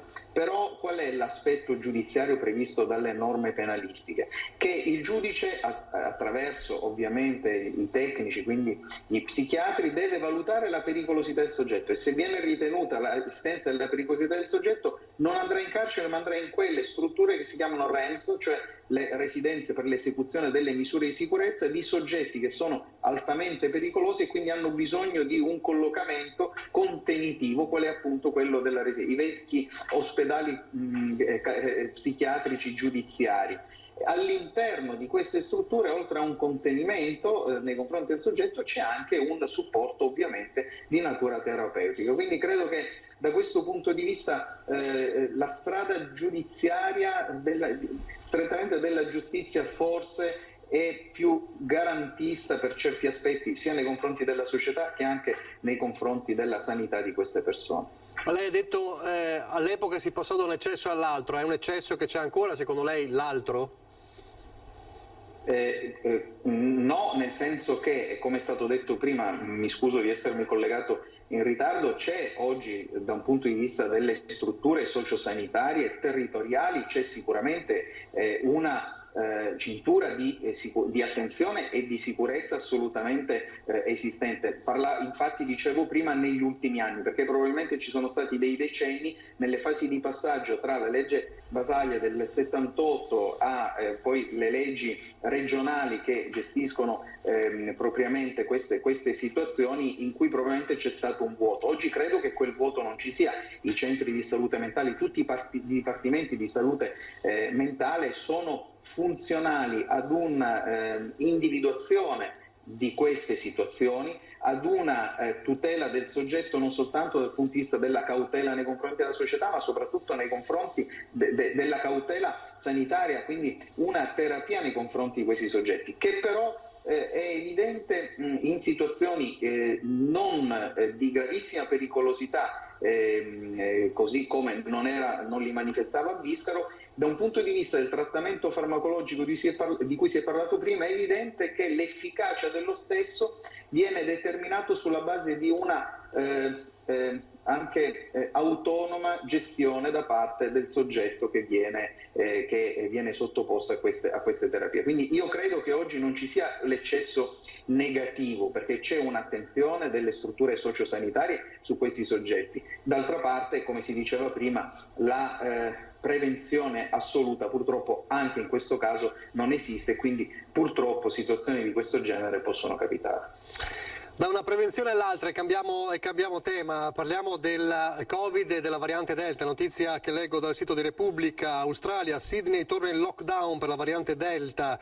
La maggiore città australiana inizia oggi 2 settimane di confinamento dopo che sono stati registrati oltre 80 casi di Covid-19 legati alla contagiosa variante Delta. Il contagio è stato originato dall'equipaggio di un aereo trasportato dall'aeroporto a un hotel per la quarantena. I nuovi casi hanno colto di sorpresa Sydney, che era tornata alla normalità dopo mesi nei quali erano stati registrati pochissimi casi. Allora c'è da una parte una situazione a due facce, a due volti, l'ultimo weekend senza mascherine all'aperto che adesso stiamo affrontando, e poi però c'è questo spettro della variante Delta. Dobbiamo capire se questo spettro è concreto oppure no. Vediamo allora il servizio con le parole della dottoressa Ricci dell'Istituto Zooprofilattico delle Venezie, che dice: per il momento la situazione in Veneto è tranquilla.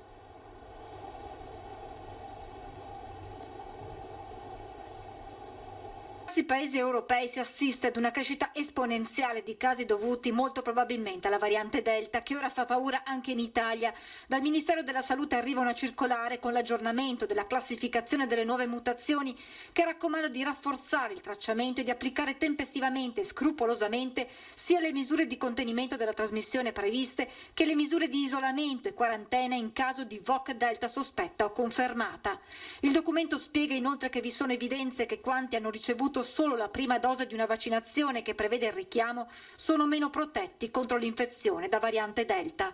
Al momento questa mutazione del Covid non preoccupa il Veneto, lo afferma la dottoressa Antonia Ricci, direttore generale dell'Istituto Zooprofilattico delle Venezie. Fatta eccezione per i focolai diffusi soprattutto nel Trevigiano, relativi al contagio che ha riguardato alcuni nuclei familiari indiani, parte dei quali lavora in un'azienda della provincia, la situazione, sottolinea Ricci, non è di una diffusione preoccupante.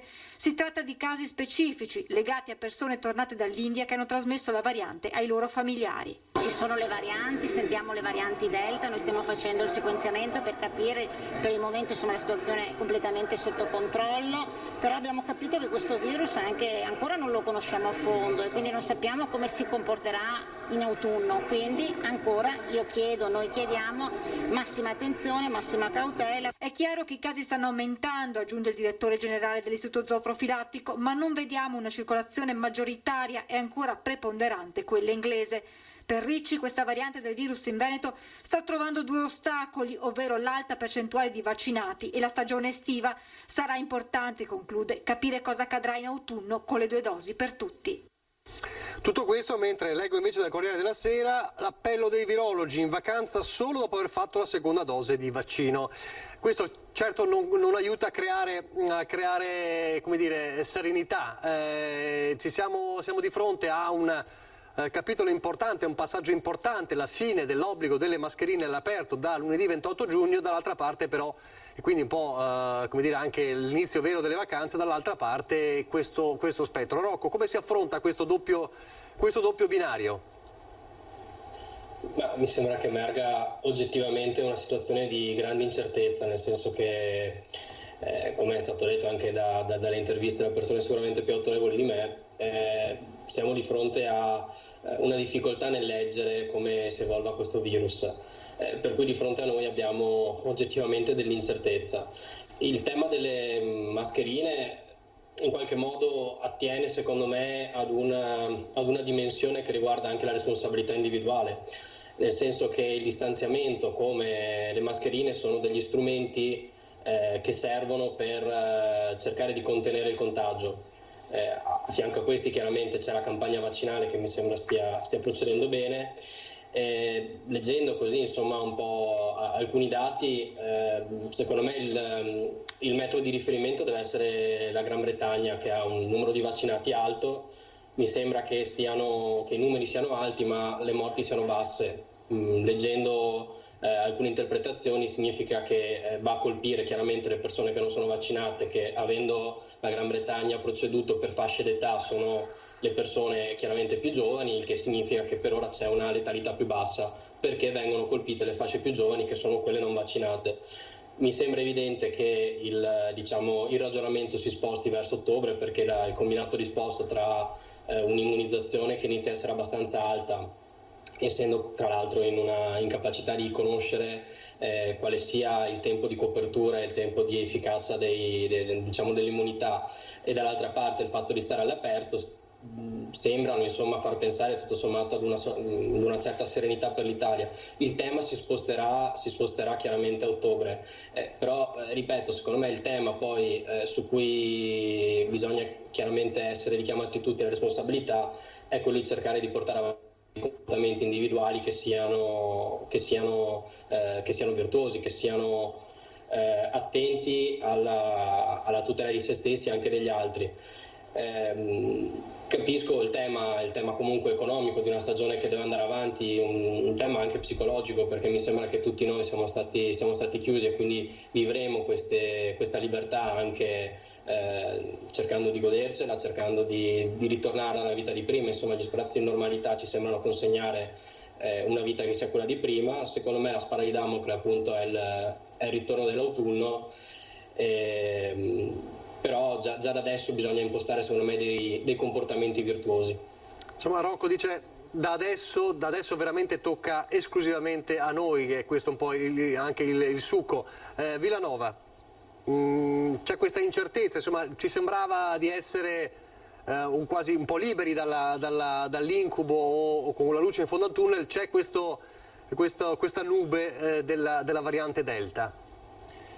Sicuramente possiamo guardare il futuro con un po' più di ottimismo rispetto a qualche settimana fa, però bisogna comunque mantenere alta la guardia. In particolare, secondo me, bisogna guardare quello che sta succedendo nei paesi stranieri. Allora, prima abbiamo parlato dell'Inghilterra. L'Inghilterra è un paese che ha affidato la propria campagna vaccinale quasi totalmente al vaccino AstraZeneca, un vaccino che ha dato la possibilità di allungare molto i tempi tra la prima e la seconda dose. E infatti Boris Johnson, il premier inglese, insieme al governo, ha deciso di ampliare la platea al massimo per quello che riguarda la prima dose, ritardando il richiamo, quindi estendendo quello che è il tempo tra la prima e la seconda vaccinazione, e questo si è dimostrato essere un limite per quello che è il fatto di arginare proprio la variante Delta. Infatti in Inghilterra c'è stato un aumento delle infezioni proprio tra quelli che hanno avuto solo la prima dose e non la seconda. Questo ci fa capire che quello che è stato un po' l'impostazione che abbiamo portato avanti in Veneto e in Italia, cioè il fatto di rispettare i tempi tra la prima e la seconda dose, o comunque mantenerli in una fascia di tempo piuttosto limitata, e soprattutto avere sempre una scorta di dosi che possa garantire i richiami, penso sia la scelta migliore. Un paese che secondo me va tenuto sotto osservazione, perché ci può far capire cosa succederà nel prossimo futuro, è Israele, che è un paese che ha avuto una vaccinazione con Pfizer per lo più, che l'ha portato avanti in maniera molto rapida e che in questo momento sta avendo un piccolo incremento di contagi tra i non vaccinati, tant'è vero che hanno reintrodotto la mascherina al chiuso. Allora, sicuramente adesso possiamo vivere un'estate più o meno normale, ma condivido quello che è stato appena detto, cioè serve ancora dal punto di vista individuale una grandissima attenzione, perché il pericolo non è assolutamente scampato, cioè non abbiamo chiuso il capitolo coronavirus. Possiamo chiuderlo se saremo tutti quanti molto responsabili, se eviteremo di trovarci in situazioni che possono portare avanti il contagio, e soprattutto se inviteremo più persone possibili a completare il ciclo vaccinale. Abbiamo visto alcuni rallentamenti nelle settimane scorse dovute a delle situazioni che purtroppo hanno un po' rallentato, hanno un po' messo in difficoltà per quello che riguarda soprattutto i richiami di AstraZeneca, con la vaccinazione eterologa, con alcune situazioni di chi magari non vuole farsi richiamo. Ecco, penso che anche queste trasmissioni siano l'opportunità giusta proprio per incentivare sempre di più la vaccinazione, fare in modo che tutti quanti si vaccinino dai 12 anni in su, quindi in tutte le fasce d'età, proprio perché l'unico modo per per poter guardare al futuro con ottimismo è quello di garantire un'immunità di gregge che arrivi il prima possibile e che impedisca al virus di espandersi e di creare dei focolai nel nostro territorio, e questo succede solo se c'è una grande percentuale di popolazione vaccinata. Nel frattempo, qualche giorno fa, la Regione ha lanciato questa campagna estiva che sarà dedicata non solo alla vaccinazione ma anche al tracciamento con tanti tamponi al giorno e alla sequenziazione, per sfruttare questi mesi dedicandoli proprio al tracciamento laddove possibile, per poter capire dove si trova il virus. Chies, che estate ci si para davanti con questa variante Delta? Guarda, io sono convinto innanzitutto che dobbiamo viaggiare su due binari paralleli. Il primo binario è quello di continuare a spingere sulla vaccinazione, perché la vaccinazione è ciò che tra l'anno scorso e quest'anno farà la differenza.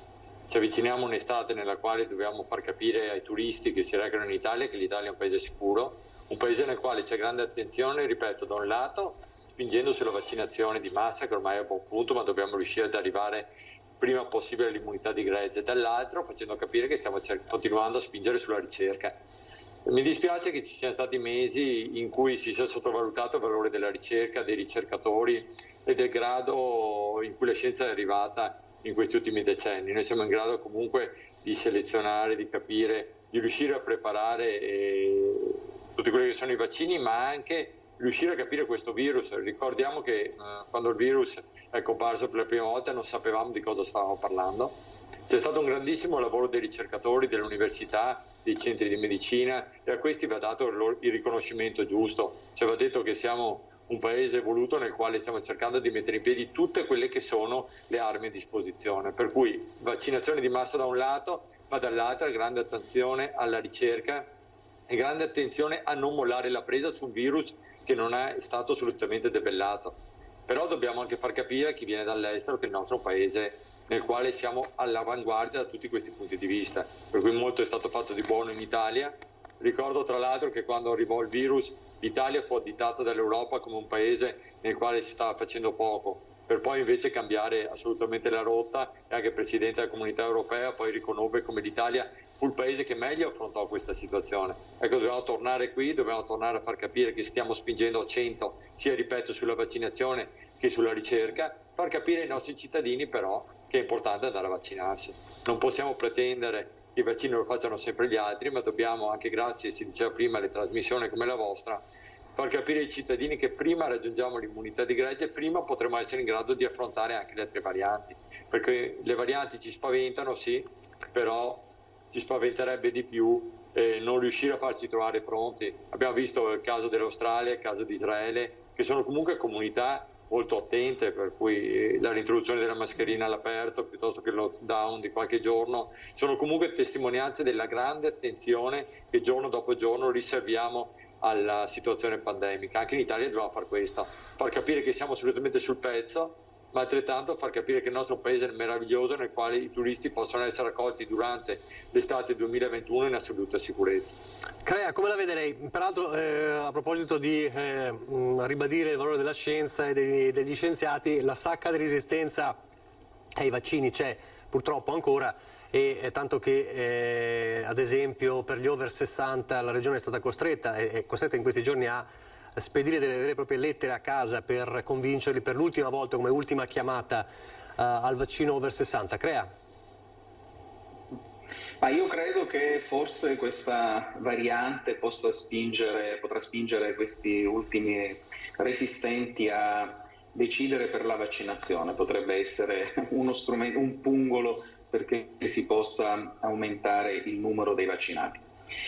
Ma io dico questo senza ovviamente entrare in un campo che non conosco e che non mi appartiene, che è quello della scienza, della medicina, però informandoci abbiamo capito insomma che questo virus si sta comportando come un virus. È stato insegnato che il virus si adatta all'ospite per sopravvivere, quindi queste varianti sono qualcosa di fisiologico e quindi è una cosa naturale probabilmente che accada e purtroppo sta accadendo. Questo che cosa ci deve indurre?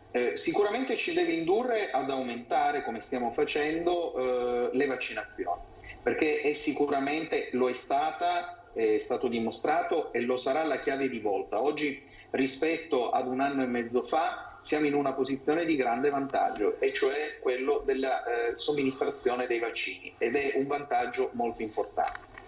L'altro vantaggio è sicuramente quello che abbiamo imparato ormai a livello mondiale.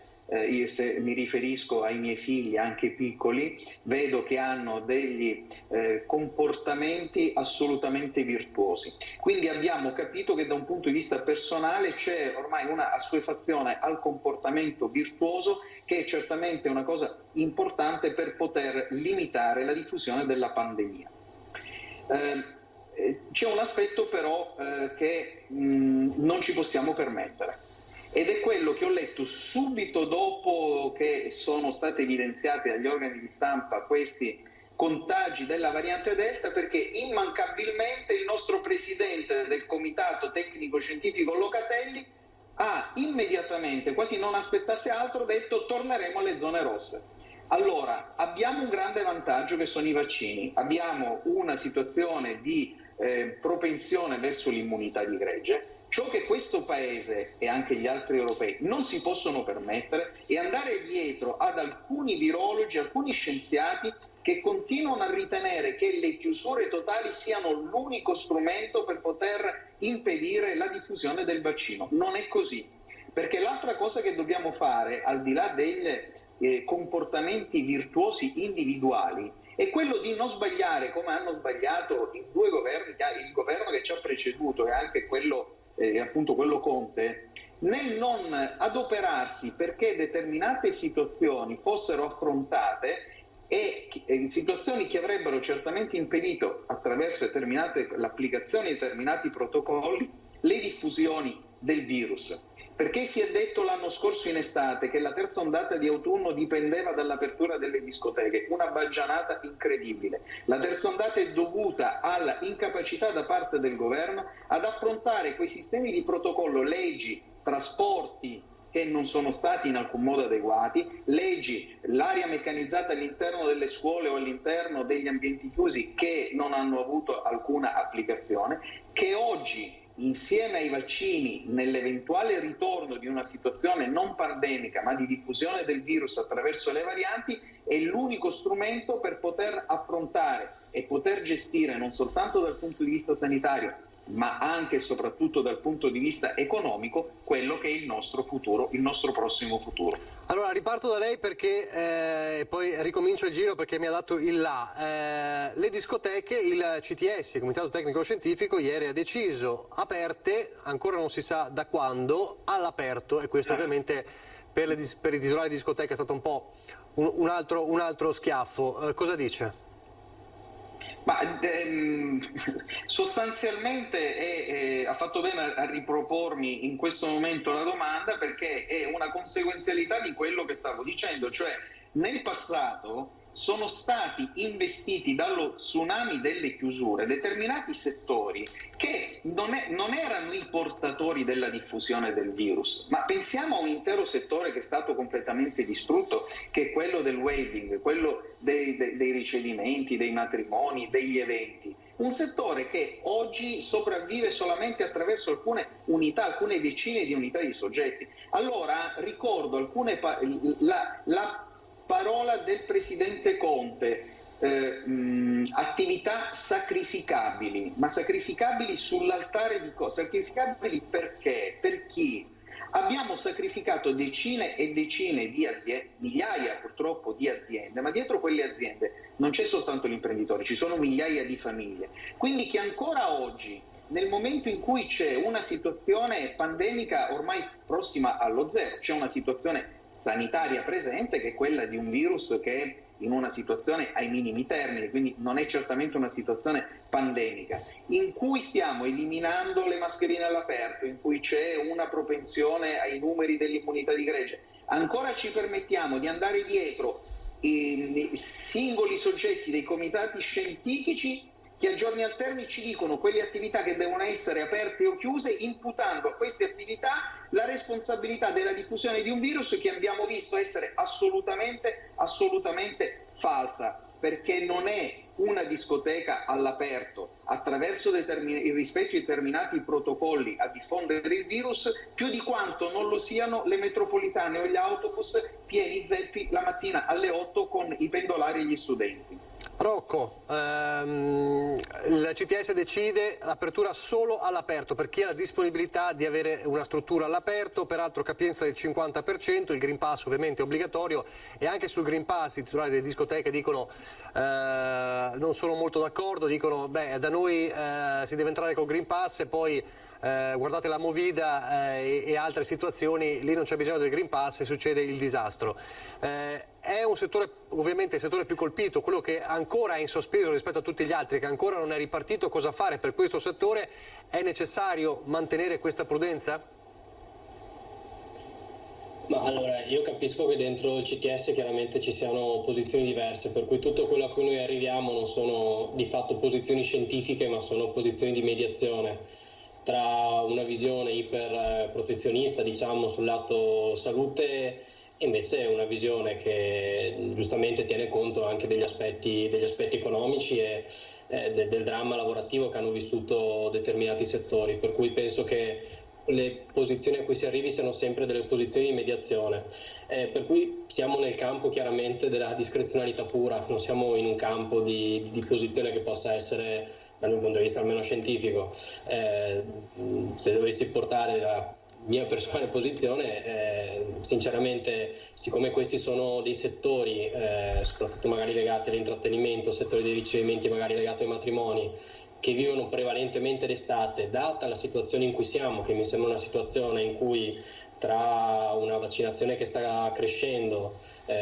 come ha detto prima il consigliere Villanova, anche il tipo di vaccini che sono stati fatti da noi al momento sembrano tutelare maggiormente rispetto ai paesi che hanno scelto prevalentemente AstraZeneca. Probabilmente insomma potremo permetterci un'estate più serena, un'estate che dia anche un po' di impulso su settori che per noi sono fondamentali, e dovremo utilizzare questo periodo per lavorare veramente su settembre, per lavorare su diciamo un tracciamento fatto come si deve, per lavorare su un implemento, un aumento dei trasporti che possa portare le scuole, che sono comunque dei vettori significativi, anche perché probabilmente saranno le strutture dove ci sarà la più bassa percentuale di persone vaccinate ad essere dei luoghi sicuri che possano garantire insomma lo svolgimento delle lezioni in sicurezza. Per cui sinceramente, vedendo anche quello che è successo l'anno scorso, se si è in una fase in cui diciamo c'è una depressione per quanto riguarda i contagi, quella deve essere una situazione che deve essere dal mio punto di vista vissuta anche per rilanciare economicamente determinati settori. Si arriverà secondo me a settembre insomma con l'abbassamento delle temperature, con le vite che tornano a essere delle vite vissute prevalentemente al chiuso, e con probabilmente anche iniziamo a percepire quanto sarà effettivamente valida il tempo diciamo di immunizzazione, considerando che le prime persone che sono vaccinate hanno iniziato a farlo tra gennaio e febbraio, per cui saremo significativamente verso gli 8-9 mesi.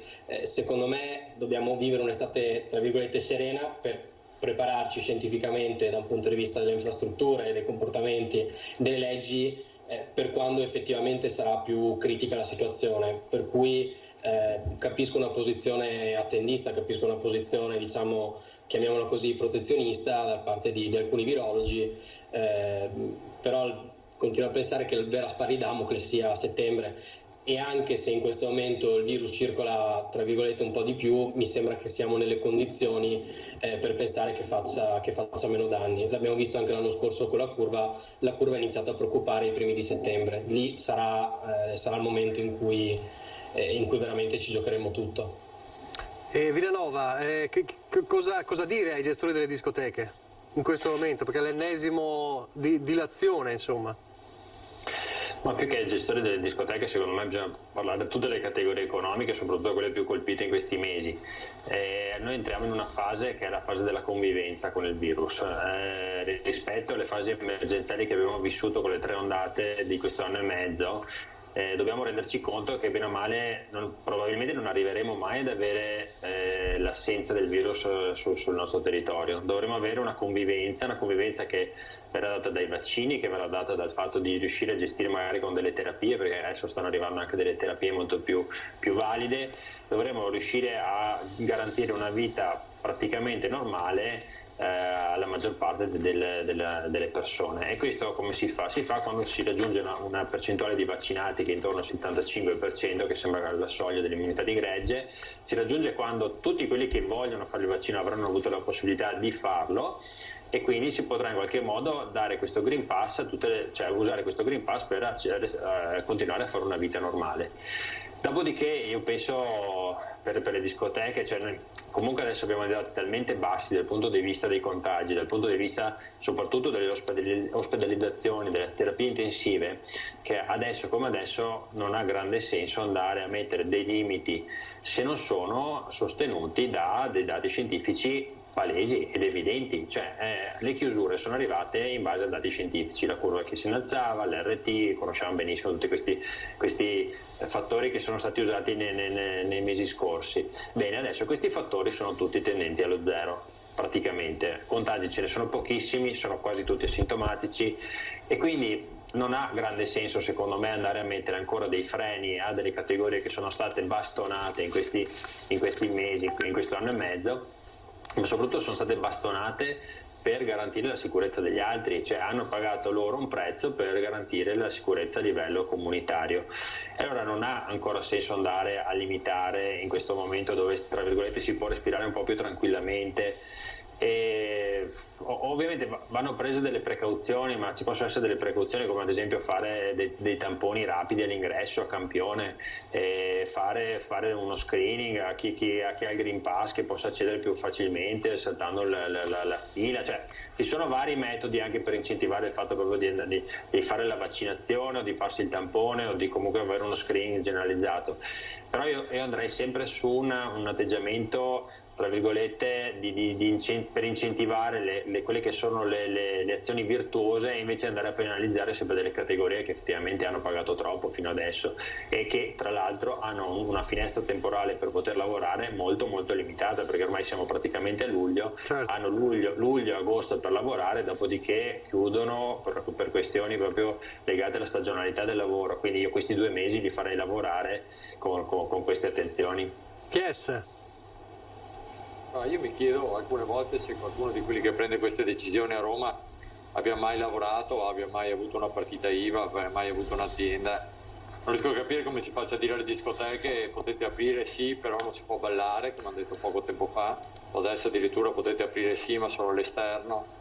Penso che se questi sono dei palliativi solo per non dare i ristori a chi ha un'attività, sia veramente una situazione deprimente. Chi ha un'attività si aspetta o di poter aprire l'attività e poter lavorare, che è la cosa che chiedono, oppure, se non ci sono le condizioni per lavorare, di essere ristorati rispetto a quello che ci stanno rimettendo per comunque una situazione di emergenza sanitaria che vada a tutelare la cittadinanza. Cioè, sono queste le 2 versioni, non esistono versioni di mezzo come quelle che stiamo facendo, che disorientano tutti, perché, ripeto, dire a uno che ha un locale, che ha investito, che comunque ha dato posti di lavoro, sì, aprite ma non potete far ballare, cioè, se è una discoteca non ho capito cosa devo fare. Cioè, l'invito a far cosa? L'invito a mangiare uno spiedo mi sembra abbastanza difficile. Per cui dobbiamo essere seri, dobbiamo essere un paese nel quale si prendono delle decisioni che vengono capite dagli imprenditori, perché poi quando abbiamo bisogno di soldi per mantenere il paese andiamo dagli imprenditori a chiederli, no? Quando invece abbiamo bisogno di dettare delle regole che non siamo in grado di fare, andiamo dagli imprenditori invece a dire che non possono fare la loro attività senza essere ristorati.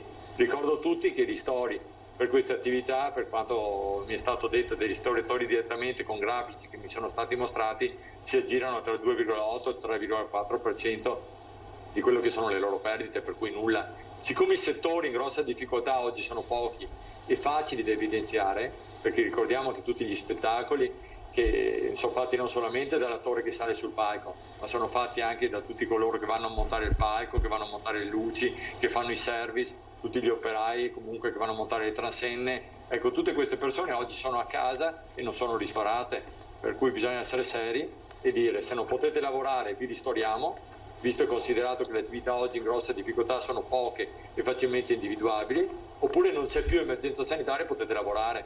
Cioè, andare a dire a chi ha voglia di lavorare: potete lavorare sì, ma con dinamiche che non vi permettono di farlo, secondo me è solo un'ipocrisia che non è degna di uno Stato civile. Allora, pochi istanti di pubblicità, poi l'ultimissima parte e torneremo a parlare del caso che ha aperto questa settimana, quindi chiudiamo la settimana con quello con la polemica che l'aveva aperta, ovvero il DDL Zan e i rapporti con il Vaticano. Dopo la pubblicità. Rieccoci in diretta. Chiedo ai miei ospiti di essere sintetici perché abbiamo 13 minuti circa, devo farvi parlare tutti. E allora chiudiamo, come dicevamo, con la polemica che ha aperto la settimana, quindi chiudiamo il cerchio. Abbiamo usato come titolo, addirittura rispolverato quella frase che gli storici, se non sbaglio, se vado a memoria, attribuiscono al conte di Cavour: libera Chiesa e libero Stato. Evidentemente c'è ancora bisogno, dopo 150 anni, di mettere le cose in chiaro. Il cardinale Parolin, segretario di Stato in questi giorni, ha cercato di mettere acqua un po' sul fuoco dopo che il premier Draghi aveva detto lo Stato è laico, ha ribadito un punto fermo. Parolin ha spiegato, fa bene a dirlo, e come di fatto fa bene il Vaticano a porre delle questioni. Villanova, molto rumore per nulla, oppure si è davvero rischiato un incidente diplomatico, secondo lei?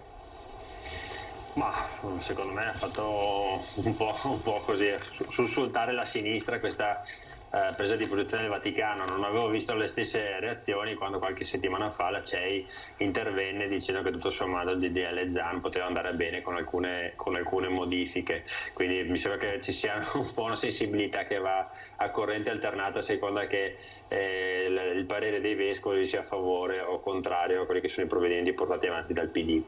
Ma io sul DDL Zan credo che sia una legge che non ha nessuna intenzione di andare a risolvere la questione, perché la questione delle discriminazioni, perché se si volesse veramente intervenire su una questione del genere bisognerebbe farlo con molto buon senso e con molto tatto, cioè non sarebbe una questione da portare nelle piazze, da portare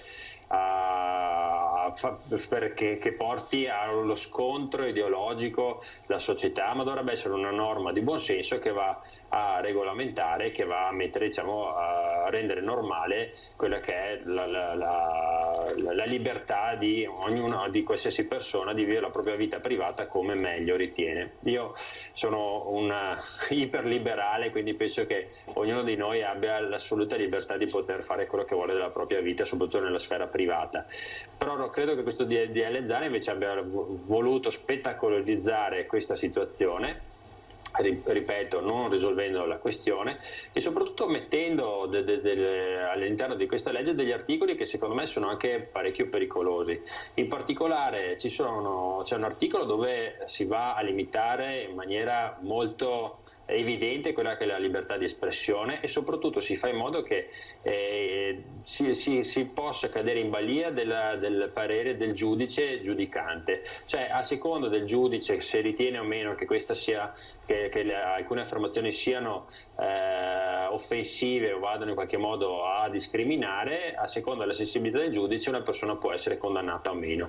C'è un altro articolo dove si parla ad esempio che i reprobi devono essere rieducati, devono in qualche modo devono avere un percorso di riabilitazione per quello che dicono. E dopo secondo me la cosa più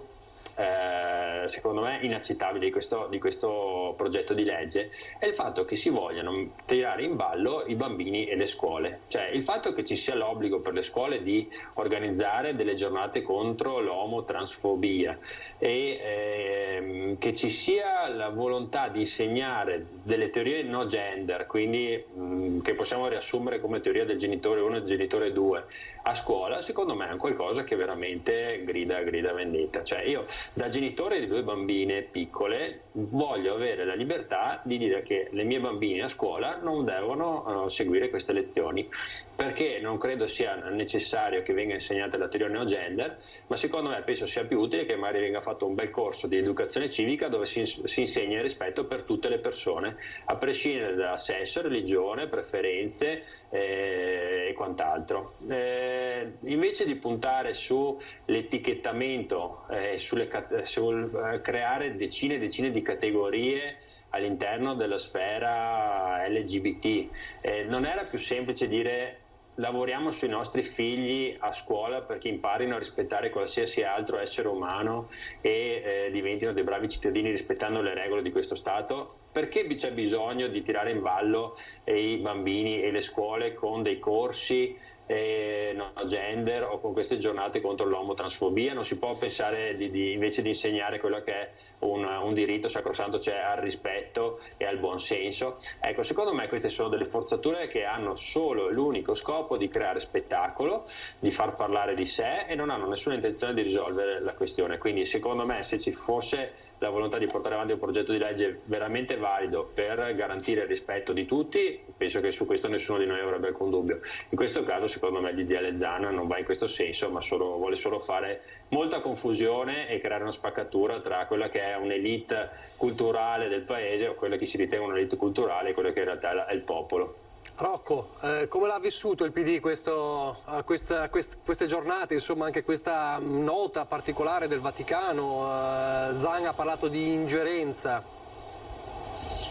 Sì, diciamo che il fatto di ricorrere allo strumento del concordato sicuramente ha portato, chiamiamolo così, il livello, non mi piace parlare di scontro, però il livello del confronto su un piano chiaramente più istituzionale rispetto magari a una posizione della CEI o ad altre prese di posizione. Detto questo, mi sembra che si esaurisca abbastanza libero intervento di uno Stato che da un punto di vista dei rapporti diplomatici fa pervenire una propria posizione sulla base di un accordo, e il Presidente del Consiglio Draghi ha risposto massimo rispetto, però lo Stato italiano prende una direzione di laicità che è affidata alle scelte dei propri parlamentari e quindi della propria Assemblea legislativa, per cui dal mio punto di vista il tema si esaurisce un po' qui.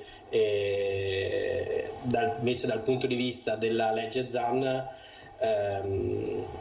io capisco la posizione del consigliere Villanova, però se esistono comunque, quindi la posizione del insegnare ai figli il rispetto per tutti, però se c'è una situazione di fatto che vede alcune persone che sono discriminate, trovo che il legislatore faccia bene ad intervenire per cercare di correggere la rotta rispetto a queste discriminazioni. Allo stesso modo si potrebbe dire che senso hanno le aggravanti, per esempio motivi per odio politico. Sono state delle aggravanti introdotte in determinati momenti storici che hanno avuto un senso, per cui c'è una finalità legislativa e poi c'è una finalità anche di senso rispetto ad una civiltà che si vuole costituire, che è fatta anche di interventi che vanno nella direzione della protezione di persone che in questo momento non si sentono adeguatamente tutelate.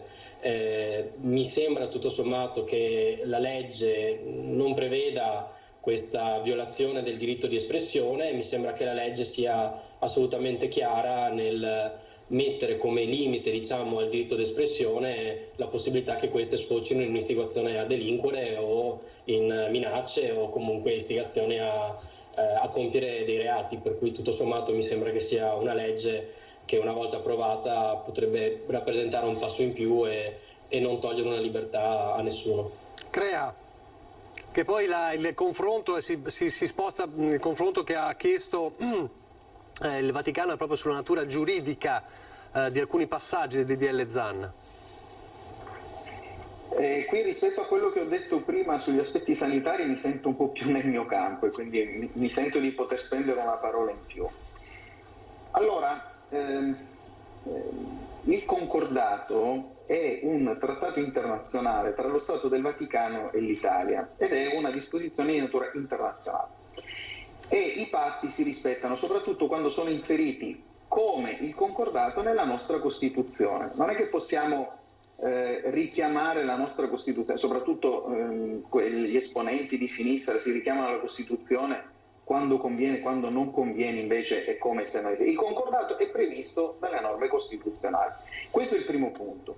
Poi dobbiamo andare nel merito, perché non possiamo parlare per astrattezze. Andiamo nel merito. Che cos'è che lo Stato del Vaticano ha contestato? Ha contestato l'applicabilità di alcune norme della legge, del decreto legge Zan, all'interno delle scuole cattoliche e segnatamente il fatto di non svolgere la cosiddetta giornata dell'omofobia, contro la discriminazione, eccetera, eccetera, all'interno sull'omosessualità all'interno delle scuole cattoliche, e non può essere impedito ad uno degli insegnanti che all'interno delle scuole cattoliche hanno un programma di istruzione, di conduzione dell'istruzione evidentemente orientata in un determinato senso, non possono essere obbligati a non parlare ai loro studenti della famiglia in senso tradizionale. Questo ha indicato il Vaticano come pericolo nell'applicazione della legge Zan, del decreto legge del DDL Zan all'interno delle scuole cattoliche. Questo è il primo tema. E si introduce questo aspetto ad un ulteriore tema, che è quello che diceva, mi permette di dire erroneamente, Rocco, e cioè il fatto che questo decreto legge, soprattutto l'articolo 4, non limiti la libertà di espressione. Allora, si fa molta confusione nell'equiparare la legge Mancino al DDL Zan. Perché? Perché la legge Mancino punisce gli atti di discriminazione, ma attenzione, punisce gli atti di discriminazione. Non dimentichiamo che la nostra Costituzione prevede che la legge penale sia applicata sulla base di un comportamento concreto. Cioè la legge è tassativa, non può essere lasciata a una libera interpretazione, non può essere l'applicazione della legge penale applicata sulla base di una norma che si chiama norma penale in bianco, cioè indeterminata. Qual è il problema dell'articolo 4? Non c'entra niente la legge Mancino, perché la legge Mancino punisce un comportamento, una condotta, quindi un atto concreto ispirato a motivi di odio razziale, etnico e tutto quello che prevede la legge Mancino. Tutte le discriminazioni anche contro gli omosessuali sarebbero potute introdurre all'interno della legge Mancino, perché sono delle condotte ispirate a una discriminazione. L'articolo 4 invece pregiudica la libertà di espressione, quindi la libertà di pensiero, che anche questo è previsto dall'articolo 21 della nostra Costituzione.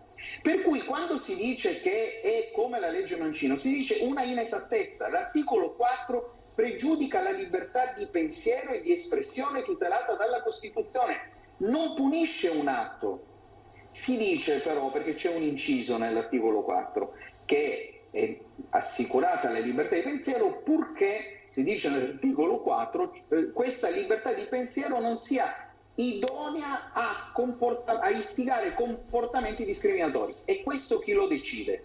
Non può essere un giudice a deciderlo, perché saremmo all'interno della cosiddetta norma penale in bianco, che è anticostituzionale. Deve essere la legge a stabilire, ma siccome la legge non può stabilire una violazione della libertà di pensiero, il problema qui è che manca l'atto concreto, la condotta. Non può essere lasciata alla non si può punire l'ipotesi e non l'atto concreto, questo è il concetto.